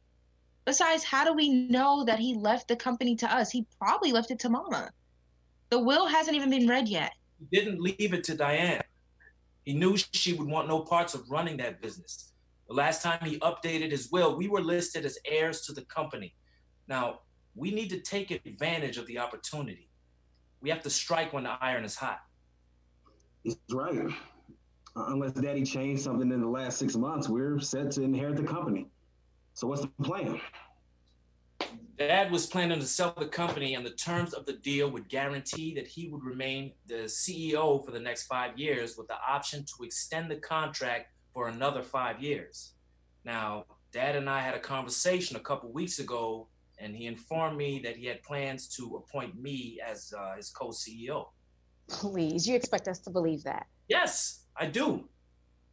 Dad was so busy with politics that he knew he couldn't do it alone. Can you prove to us that this conversation actually took place? Is it documented somewhere? No, it was a private conversation. It's not on paper, but it's the truth. JJ, this is nothing but another attempt to advance your career and fatten your bank account. I'm a businessman, and I'm trying to make the power move that Dad was planning to make himself. And yes, I am trying to advance my career. But I'm not just doing this for me. I'm doing this for this family. The money we're going to make off this deal will set us up for life. And with me as the CEO, I can make sure that we control the company for at least another 10 years. You kill me with this we shit. You know, as soon as you get the power, you are not going to give a damn what our opinions are regarding the company. Maxine, I can stand here and argue with you, but the bottom line is neither one of us can make this decision alone. Let's just take a vote. Adrian, what's your vote? I'm not going to make a definite decision right now. I'm going to have to do my own research, but if everything looks good, I'm with it. Truth be told, it sounds pretty good. I have no interest in running the business, and the money definitely doesn't hurt. It would help me to launch the magazine I've been wanting to get started up. And if the money is good as you're making it out to be. Trust me, brother, it is. So this is about money. No, it's not about money. None of us are hurting for money, but I'm not going to act like money isn't a factor. The real reason is because we all know that if the five of us have to run that company together, it'll be a total chaos. Look, I love y'all, but I don't want to be in business with y'all. Our family has enough problems. We don't need one more thing driving us apart. So if everything checks out, my vote is to sell. Asia? I don't know. Daddy put everything he had into that business. I feel guilty selling it. He was going to sell it anyway. Think about it like this. You'll be carrying out his wishes. With the money you could stand to earn, you'd have more than enough to open that spa and beauty salon you've been talking about, and that clothing line you've been trying to develop. Look, I don't care about that. The money doesn't matter to me. I'm against it. Asia, look, this is... I said I'm against it. I vote no. That's final. Baby brother? What's your vote? I don't know. Whatever y'all feel is best. It's not about how we feel. It's about how you feel. Baby brother, it's not a big deal. Whatever your vote is, we'll respect your decision. I'm sorry, my brother, but it is a big deal. Now, baby brother, this is important. You're the deciding vote. Now, think about it. With the money you're going to make, you won't need to get a record deal. You could start your own label. You could build a real recording studio much better than what you've got in the basement. What do you say, little bro? I don't know. I mean, I don't know the ins and outs of everything. I guess I need to think about it. I really don't care. I mean, I care. I just want to do what's best. Just let me think about it. What's there to think about? It's a no-brainer. Just think about what the money can do to advance your career. You said this wasn't about money, but that's all I hear coming out of your mouth. Now, the boy said he needs to think about it, so let him think about it. So you can get in his head and have him do what you want him to do? That's exactly what you're trying to do now. Get in his head. Why do you even care so much? Hell, I'm the one who's the CEO of the company. Nepotism? Nepotism, my ass. I've been at that company since I was 16 years old. Dad started me out answering the phone and filing. I worked there all through college. I have an MBA and I've done just about every job at that company. So hell yeah, I think I should be next in line. I deserve it. I've practically been running the company myself the last 5 years anyway, while Dad focused on his political career. I helped build that company. When we opened the Atlanta office, I uprooted and moved. So you can go to hell with your nepotism talk. Whatever. But you didn't answer my question. Why do you care so much? You've never taken interest in the company before. You hated Dad, so why have such a strong opinion all of a sudden? Just take your cut and let's move on. My cut? There you go talking about money again. Asia is right. This conversation is premature. There's no guarantee he left the company to us anyway. Maybe he left it to one of his mistresses or his illegitimate children. Mistresses? Illegitimate children? This is all a power play with you. You don't care about the business, the money, the family, Dad. You just want to be difficult. You can't ever just agree with something. You always have to be difficult, Maxine. Wait a minute. What's this about Daddy having mistresses and outside kids? Oh, you didn't know, Asia? You know everything else. Your daddy, John Anderson Sr., you know, the man you thought was so damn perfect. He had women on the side, several. He's been cheating on Mother since we were kids. Adrian and JJ, don't act like you don't know too. So what? So what if he did?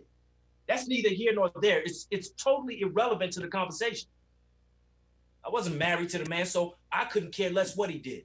Hell, the man cheated on my mama with your mama. We all know that, so let's not act like this is some new information. It's new information to me. Me too. Well, hell, it's out now. Papa was a Rolling Stone, okay? Everybody feel better now? Dad may have had an affair, but it was a long time ago. Diane knew about it. They worked it out. Let's move on. An affair? Try several. And God only knows how many other kids he's got floating around. Here's a thought. Why don't we wait until the funeral and see how many of his other children show up, and then we can get their vote too. Okay, guys, this is getting way out of hand. JJ is right. Whatever went on in Mama and Daddy's marriage is between them. Girl, you are pathetic. You just couldn't be happy until you came here and started some drama. Like your shit don't stink.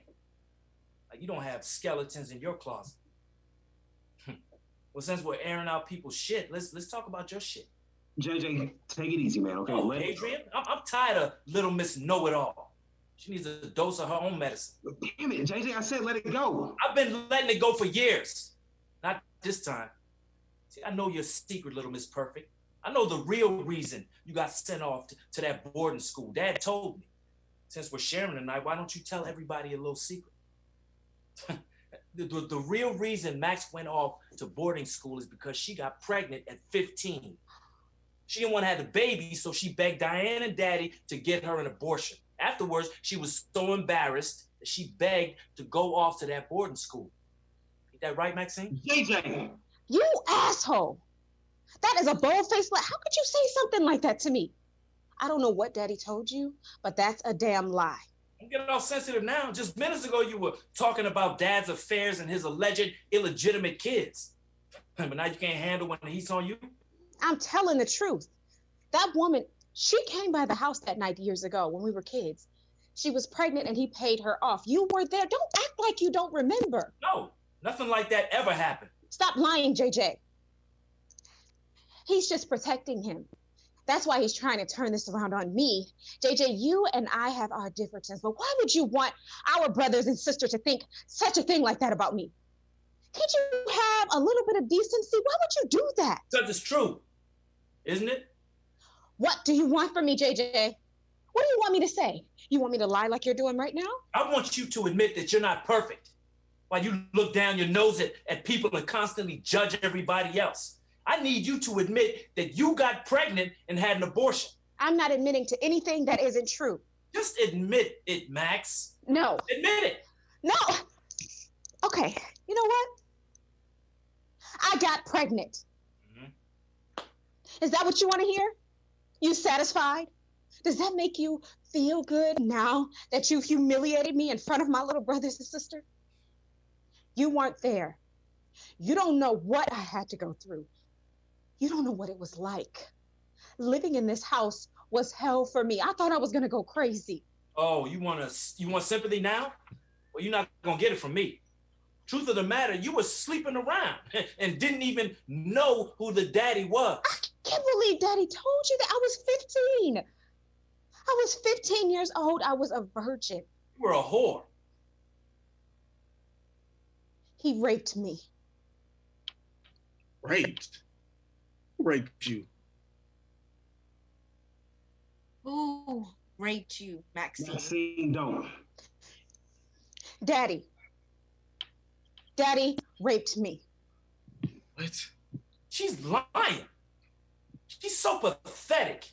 Maxine, you're so desperate to get back at Dad that you're making up these crazy lies. Dad told me all about you climbing out of windows to go see married men. Oh, yeah? Did he tell you about how he used to come into my room at night? Night after night, year after year. From the time I was 9 until I was 15. Did he tell you that, huh? Did he?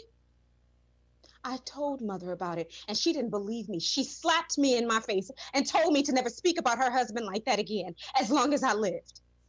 I wanted to die. I hated him. I hated Mother. I hated this house. I even hated God. You stop lying. Stop your damn lying, Maxine. Oh, I'm not finished. I'm not finished.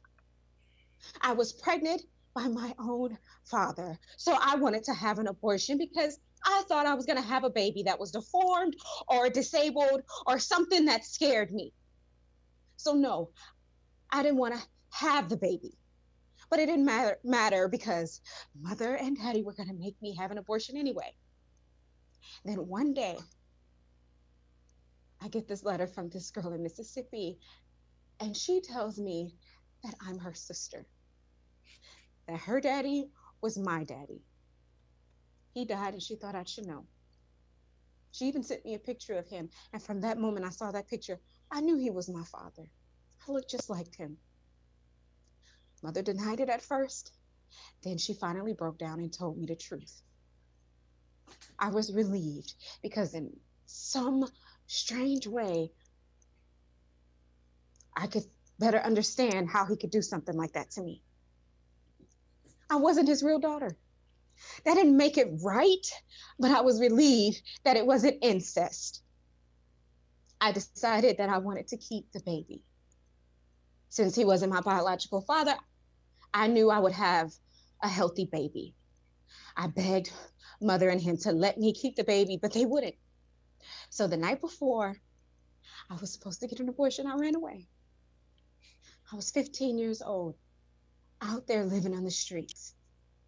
I wouldn't stay at a shelter, too afraid they would call the police or social services. So I hitchhiked from city to city, stealing food, doing what I had to do to survive. I didn't get any medical care. I just tried to stay gone long enough to have my baby, and I had by myself in some seedy hotel in Memphis. For 2 months, I went from one man's bed to the next just to keep a roof over my baby's head. Then one night we had to sleep on the streets, and I decided I couldn't do it anymore. So I went to a shelter.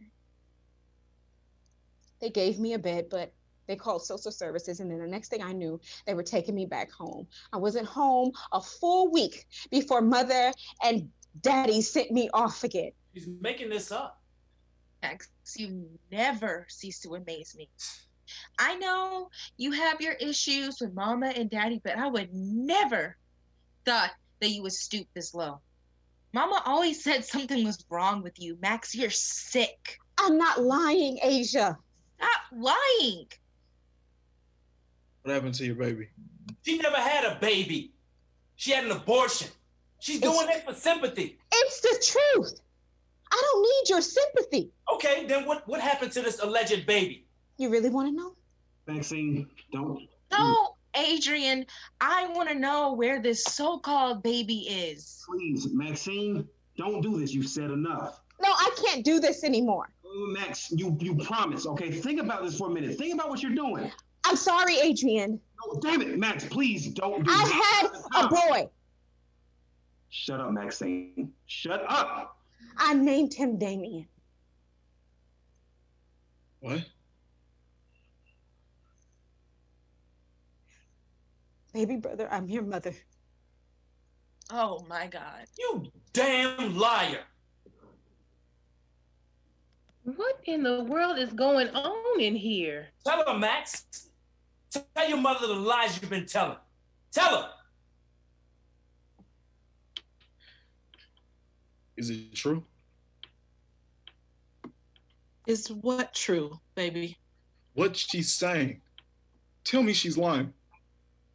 What did you say to this boy, Maxine? I told him, Mother. What on earth are you talking about? You know damn well what I'm talking about. Oh, you have truly lost your mind. I told them about how when I came to my own mother and told her that her husband was molesting me, she turned her back. You will not bring these lies into my house. Tell them, Mother. Tell baby brother that all these years you've been spoiling him is only to compensate for the fact that you're not his real mother. Diane slaps Maxine. So it is true. Baby brother heads for the door. Diane tries to stop him, but it's unsuccessful. Baby, wait. I'm out of here. I will not stand by and allow her to disrespect my father's name. Maxine, if I hear about you spreading these lies outside this house, you're going to regret it for the rest of your life. Stay the hell away from me and don't even think about showing your face at my father's funeral.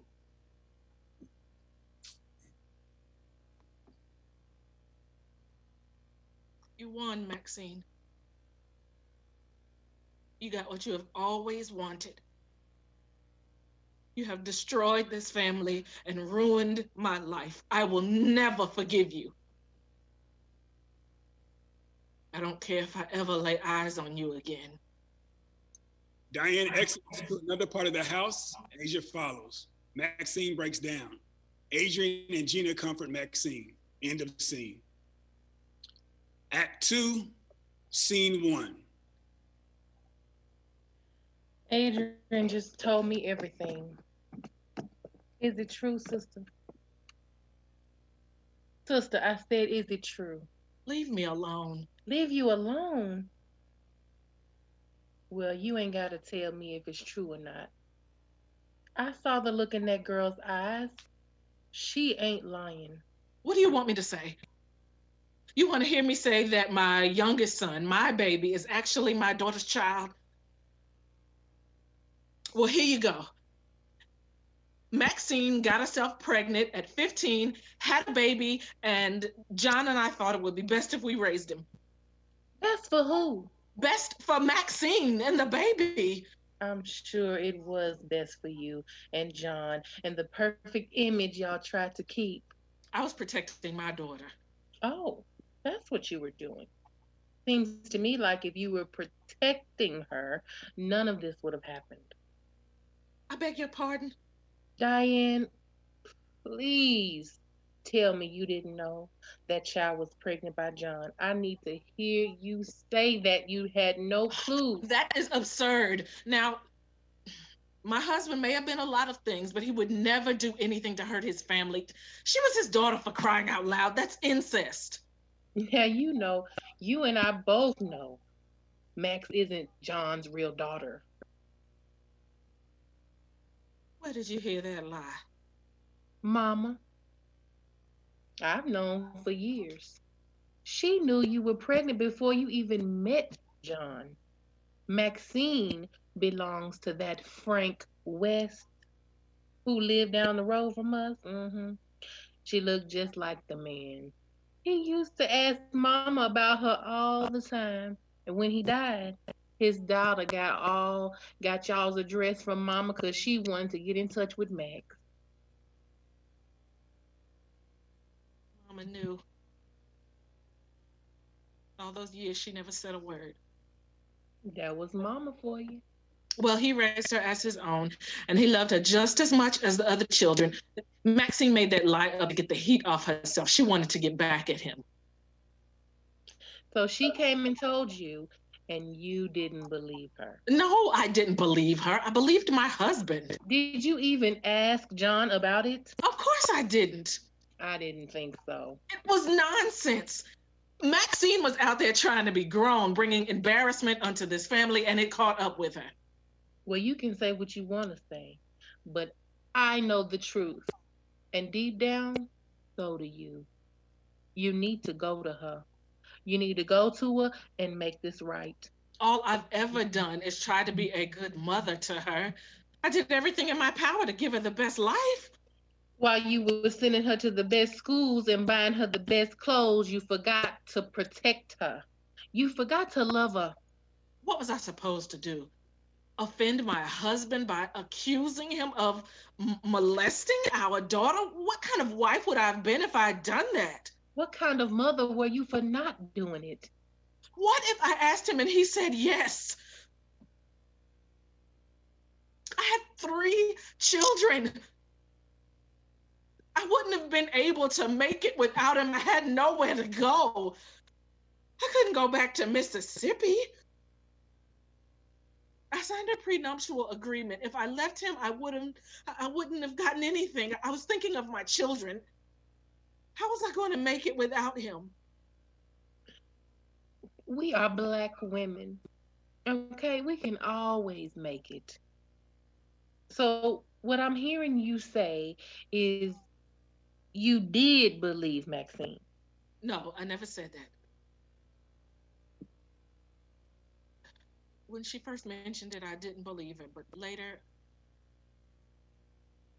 I started to wonder, but I never said anything. So you didn't want to know.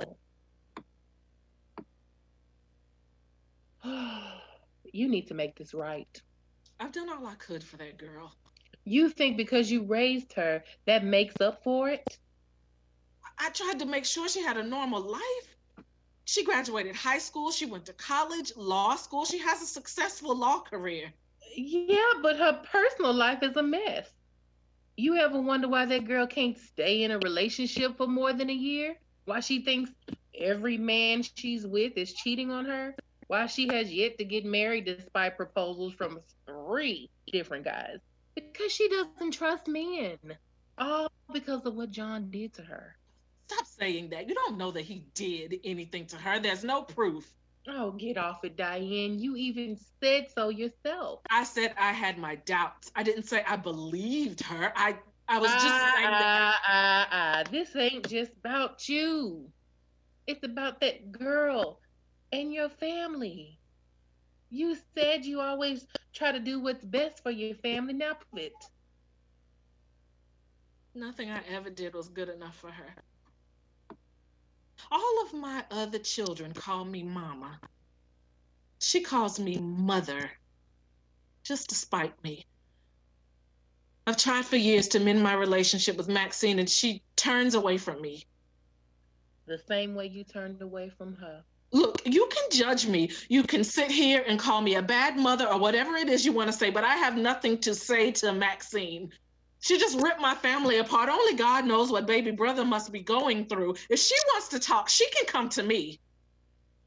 This is your chance to be the mother you once were. She ruined my life. And I have nothing to say to her. Diane exits to another part of the house. Gina fixes herself a drink. While Gina's back is turned, Maxine enters from another room with bags in her hands and attempts to sneak out of the house. Where you going, girl? Home. This is your home? This has never been home. You know you're more like her than you think. I am nothing like that woman. You're running away, just like she did over 30 years ago. I'm not running away. I'm getting out of this hellhole once and for all.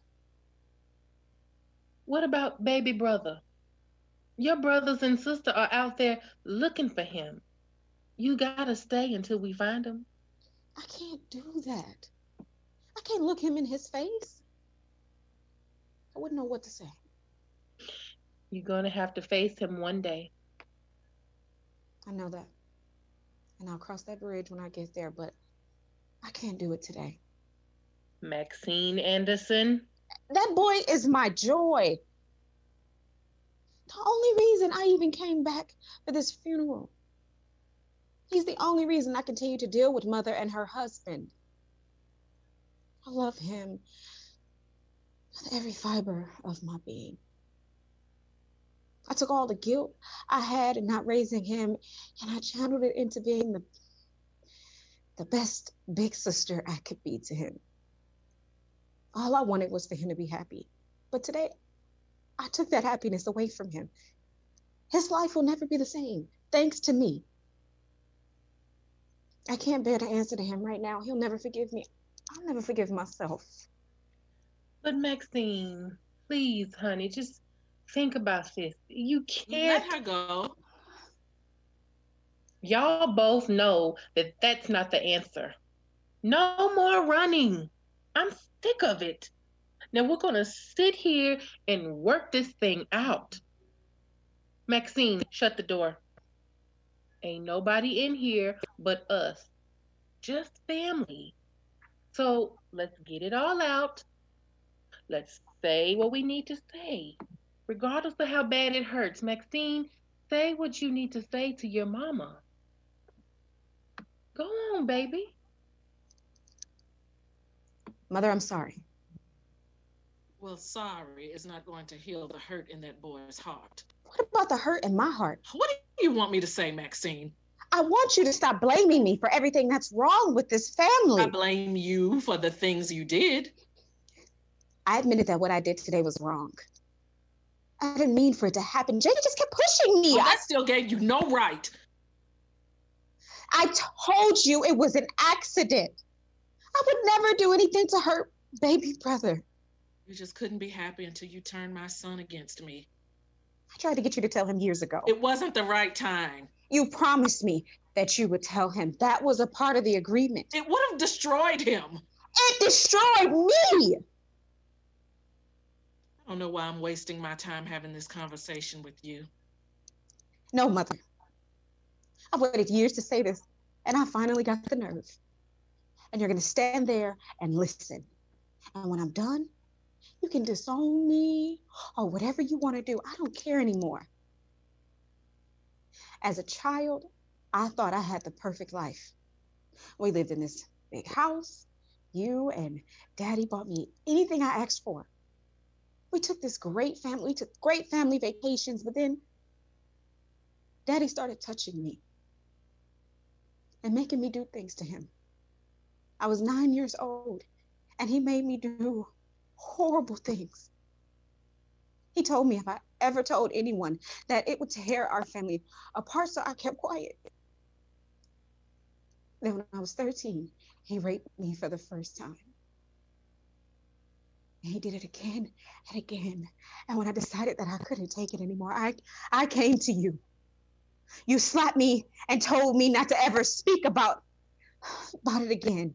So I stayed quiet for 2 of the loneliest years of my life. I was being abused by my father, and my own mother wouldn't come to my rescue. Not only that, but you treated me so bad that I stopped wanting your help. Then it occurred to me why you were treating me so badly. Maybe you felt guilty and took it out on me. Or maybe you hated me because you thought or saw me as the other woman. I treated you the way I did because you kept up so much hell in my house. Did it ever occur to you that I was just acting out because I was trying to get your attention? You didn't listen to me, so I wanted to show you what I was going through. I wanted you to save me and take me away from that monster. I did save you. I sent you away to get you away from him. So you did believe It was me. my idea to send you to that boarding school. All these years. I knew I had to get you away. I knew that you knew. But I just couldn't wrap my head around the idea of mother letting someone abuse her child and not do something about it. So I thought maybe you really didn't believe me. Maybe you were in denial. Strange as it sounds, I'm actually relieved. You finally admitted it. I've been waiting over 20 years to hear those words. He was my husband. And I loved him. He was your husband. And I hated him. And I still hate him. But my mother, I don't hate you. Call me crazy, but I don't hate you. Baby brother Asia and Adrian enter. Baby brother is drunk, stumbling and laughing. Adrian and Asia are holding him up. Hey, everybody. Y'all miss me? Baby brother, where have you been? Are you all right? He's fine. He's drunk. My poor baby. Get him in the bed. I ain't sleepy. Grandmama, Diane. That's enough, baby. Let's go to bed. I don't want to go to bed. I ain't sleepy, Mama. Hey, my big sis, my big mama, my big sister mama. Okay, baby brother, let's go. Off me. You don't tell me what to do. You're not my mama. Maxine's my mama. Ain't that crazy? And if Max is my mama, then Asia is my aunt. Asia, you're my sister and my aunt. Get it? You're my sister because we got the same daddy, but you're my aunt because you're my mama's sister. And if you're my aunt and I'm your brother, that means I'm my own damn uncle. That's not funny, Damien. Now you go to bed. You don't tell me what to do. You are not my mother. Now, boy, you drunk, but you gonna have my foot up your ass if I hear you talking to your mama like that again. Now get on in that room and go to bed. Max, where you going? Nowhere. Yes, you are. You're leaving. No, I'm not. Yes, you are. Don't leave me. Please, don't leave me again. Please. Promise. Promise me you won't leave me again. Listen, I'll be good. I promise. I'll be a good boy. Just don't leave me. Go to bed, baby brother. You promise? I promise.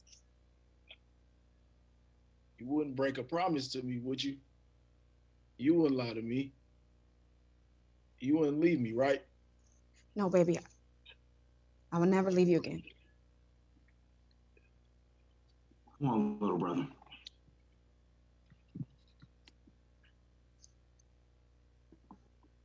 Tell baby brother I'm sorry.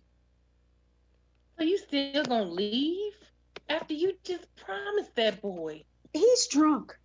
I was just trying to get him to go to bed. Ain't no flights leaving this late. I'm leaving, Jim. Please, just let me leave. Fine. Suit yourself. Max. Call me when you get back to New York. I love you. Maxine and Adrian. You're leaving?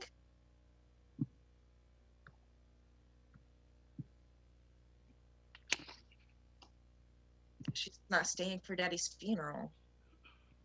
Asia, don't. Like, just leave it alone. You came here. She came in here, stirred up all this mess, and now she leaves without even going to the funeral. Can you believe her? She completely turned our family upside down. I know that she's... Give it a rest, Asia. Look at the stunt she just pulled, and you're still protecting her. Wake up, Asia. Okay, what she said is true. You're in denial. You think you went through something? You can't even fathom the pain Max has endured. Okay, you just need to accept the fact that as much as you adored him, Daddy was not the man you thought he was. I'm going to bed. Adrian exits. Asia is left standing there. Scene ends. Act 2, scene 2. The next morning, day of the funeral. Diane is in the living room alone. Baby brother enters. He is looking for the notebook he writes his raps in. He ignores Diane. How are you this morning, baby? Well, I've got coffee brewing. Get your cup. It'll make you feel better. Bought you a new suit for the funeral. John Jr. is picking it up and bringing it over. I'm not going to the funeral. What do you mean you're not going to the funeral? I mean, I'm not going. Why not? Why would I? Yesterday, I found out my father wasn't who I thought he was. Listen, honey, I know you're hurt and confused. Believe me, baby, I know this is hard for you. This is hard on all of us, but we've got the funeral today. We've got family and friends in town. The media is going to be there. Let's just get the funeral behind us and we'll sit down and talk this out. I'll explain it all to you. I'll tell you everything you want to know. I know all I need to know. The man was a liar, a rapist, a hypocrite, and a lot of other fucked up things. Damian Jordan Anderson, you watch your mouth. Never in your life have you talked to me like that, and you're not going to start today. I understand that you're in a lot of pain, so I'll let that little comment slide, but you will not disrespect your father's name, and you will not disrespect me. I'm still your mother, and this is still my house. Well, one of those things is true. This is still your house. Maybe I ought to just move out of your house. Your house of secrets and lies. You're not moving anywhere. And how do you plan on stopping me? I'm 18. Legally, there is nothing you can do. This is how you treat me? After all I've done for you, now you're going to break my heart by not attending your father's funeral and moving out? You're always talking about what you've done for me and what you've done for Maxine. But what about what you've done to us? I just found out that my whole life has been one big lie, and you have the nerve to throw up everything you've done for me? And you keep defending Daddy. What kind of spell did he have over you? I'm not going to the funeral, and that's the end of the discussion. What do you mean you're not going to the funeral? You heard me. Listen, your mother has been through enough with Max and her crazy allegations, and you are not about to make her go through any more mess. If you want to buy into Maxine's nonsense, then go right ahead. But you will go into your room and put on this expensive suit and go pay my father, your father, some respect. Fuck you and fuck your daddy. John Jr. grabs baby brother, the two scuffle. John Jr. pins baby brother to the couch, and just as he is about to strike him, John Jr. he slowly comes to his senses, and baby brother breaks free and runs to his room. Diane, I'm really sorry about that. I didn't mean. Look, I'll be back in a few hours. John Jr. kisses Diane on the cheek. She is visibly upset. John Jr. is out the door. Scene ends. Act 2, Scene 3.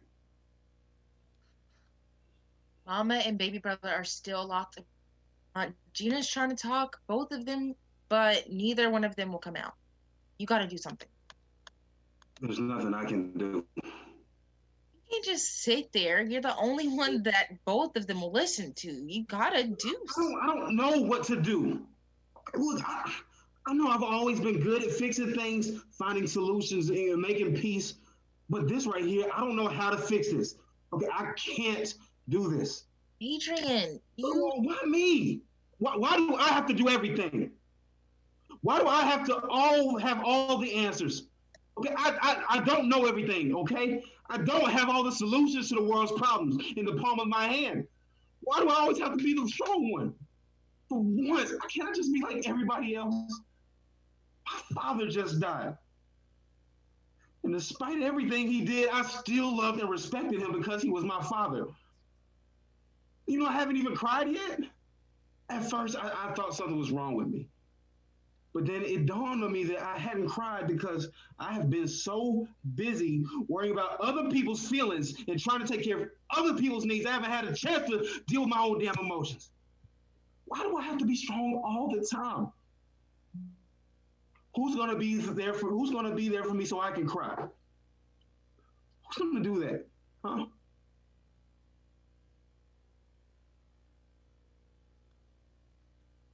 Asia walks over to her brother, pulls him close, hugs him, and he cries on her shoulder.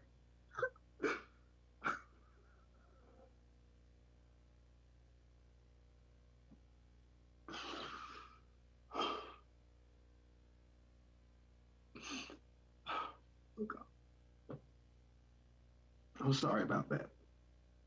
Okay, man, this is so embarrassing. I didn't mean to. That's nothing to be embarrassed about. You're right. It's impossible for you to be strong all the time. You needed to cry and get it out. You were always the perfect one. The one who always did the right thing, never gave Mama and Daddy any trouble, always the one to make things right, always the mediator. Been the glue that's held this family together.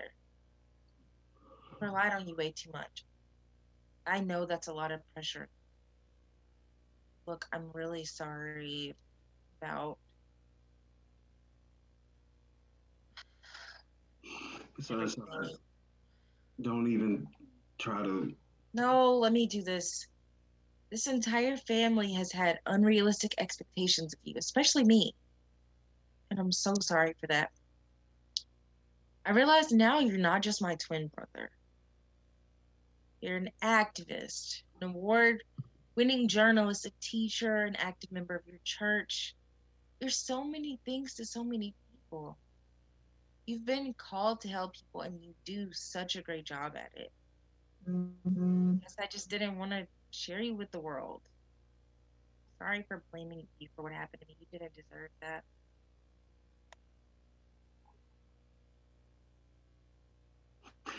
Well, I should have been there. I guess I allowed myself to get too busy to even notice what was happening to the people around me. Couldn't have known. Well, from this moment forward, I'm going to do a better job at making sure that I'm making time for the most important people in my life, my family. I know you really mean that. Just remember that you can't save the world. Can't fix everybody's problems. But I understand you have to try because that's just who you are. But while you're taking care of everybody, don't forget to take care of yourself.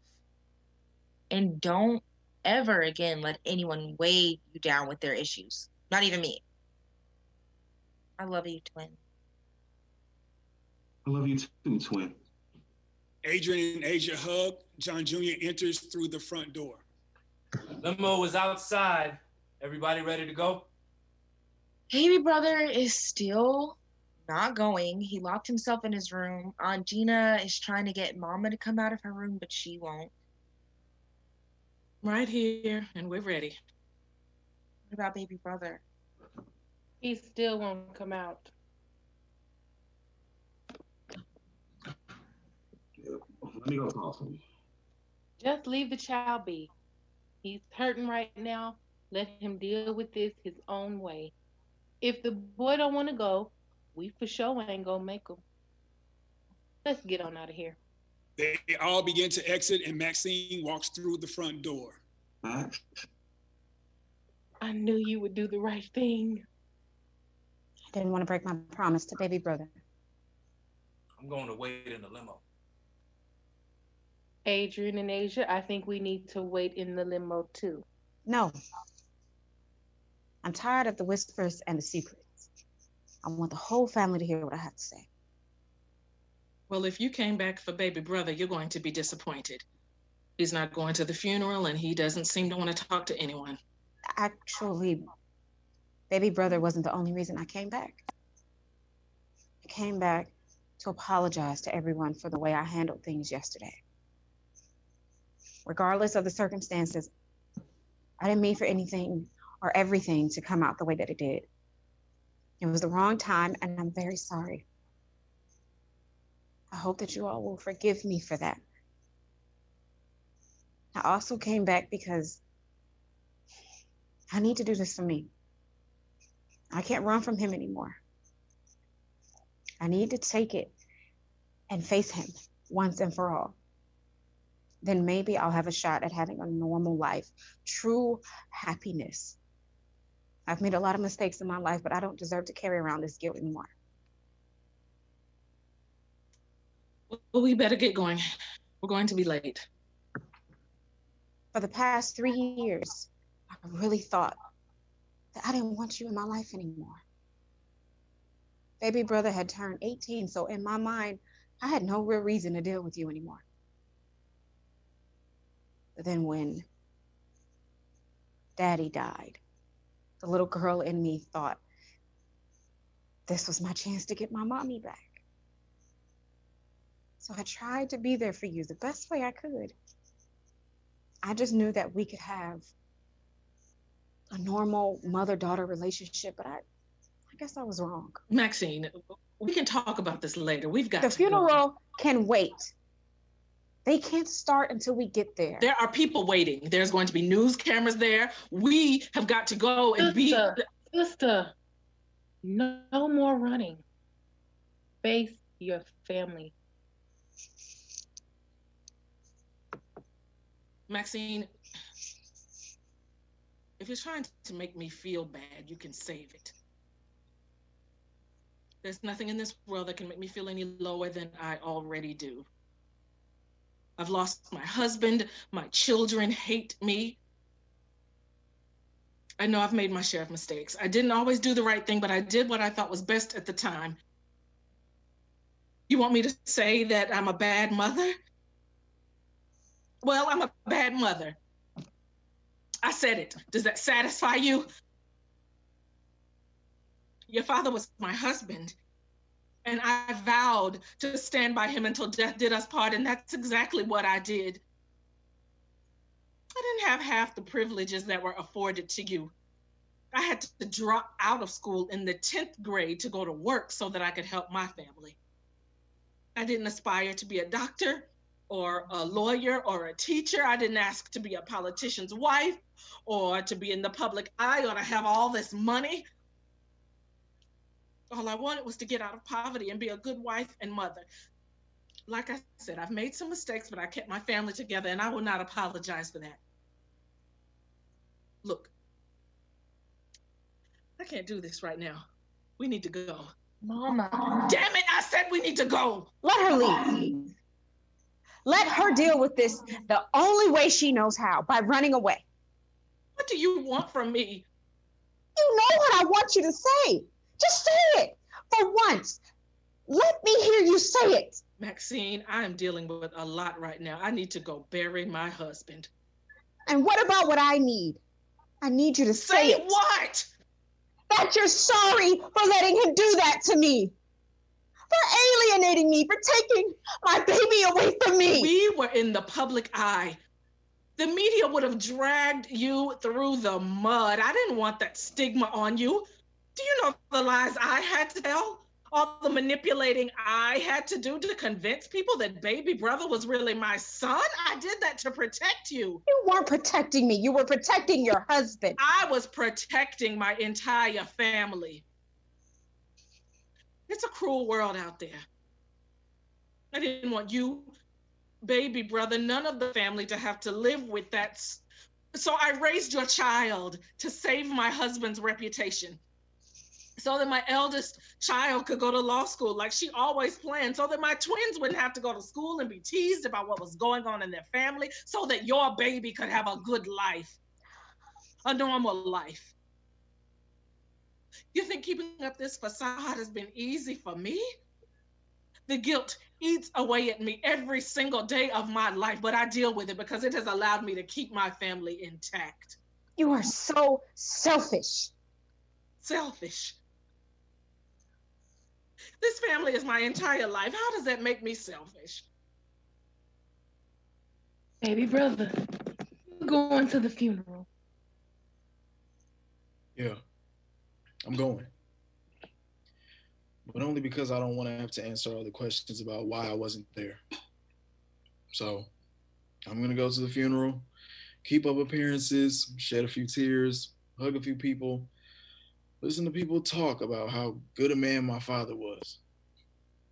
I'm in Anderson. That's what we do. We always put on the face, no matter what, right?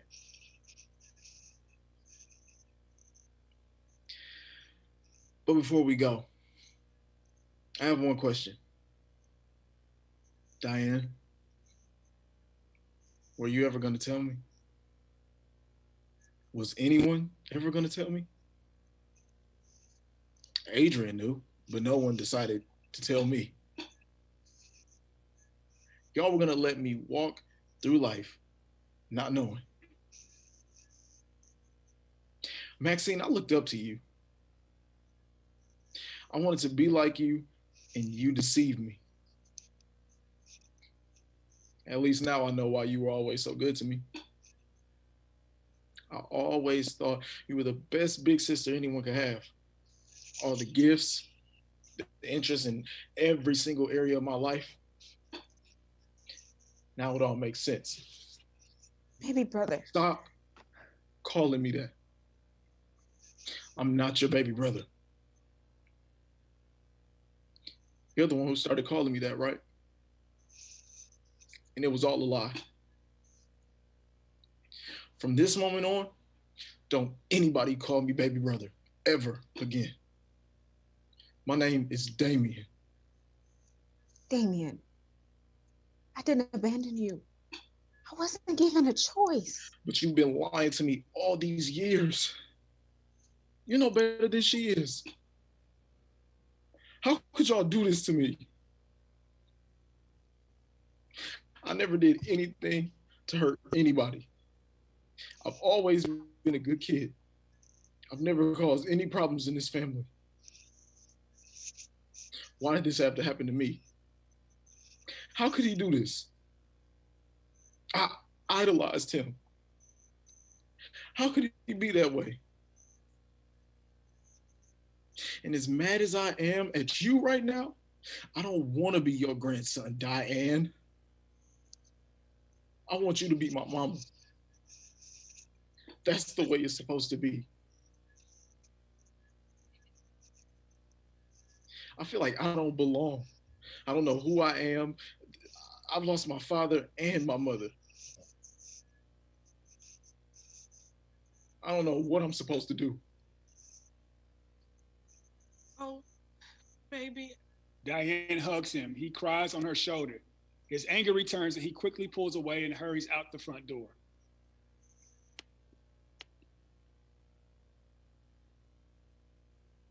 Come on, everyone. Let's go. Asia, Adrian, and Gina exit. Maxine doesn't leave. We're leaving, Maxine. I changed my mind. I'm not going. He hates me. I can't go. Diane moves toward Maxine to comfort her, but catches herself and heads for the door. I know you can't say it. You always were a woman with way too much pride. You don't have to say it. I know you want to say it, that you're sorry, but you just can't bring yourself to do it. But I still forgive you. Hopefully one day baby brother will forgive me.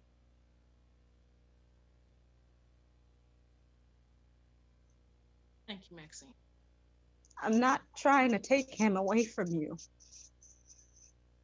I would never try to do that. You raised him.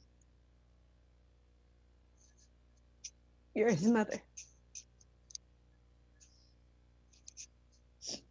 He doesn't hate you. He's angry with both of us. He'll get over this. Eventually. Maybe one day we can all get over this. Maybe. Maxine, I don't love you any more or any less than I love any of my other children. I know, Mama. Diane exits. Maxine sits on the couch. Moments later, baby brother enters through the front door. He slowly walks over to Maxine.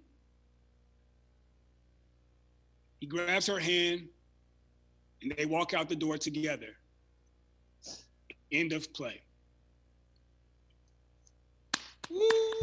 I'm gonna clap for the actors, and I know we hear like everybody who's watching out in the Facebook streets they're clapping as well. And I want to introduce the actors. So first up, we have Diane, who is played by Alicia Hamer. Woo!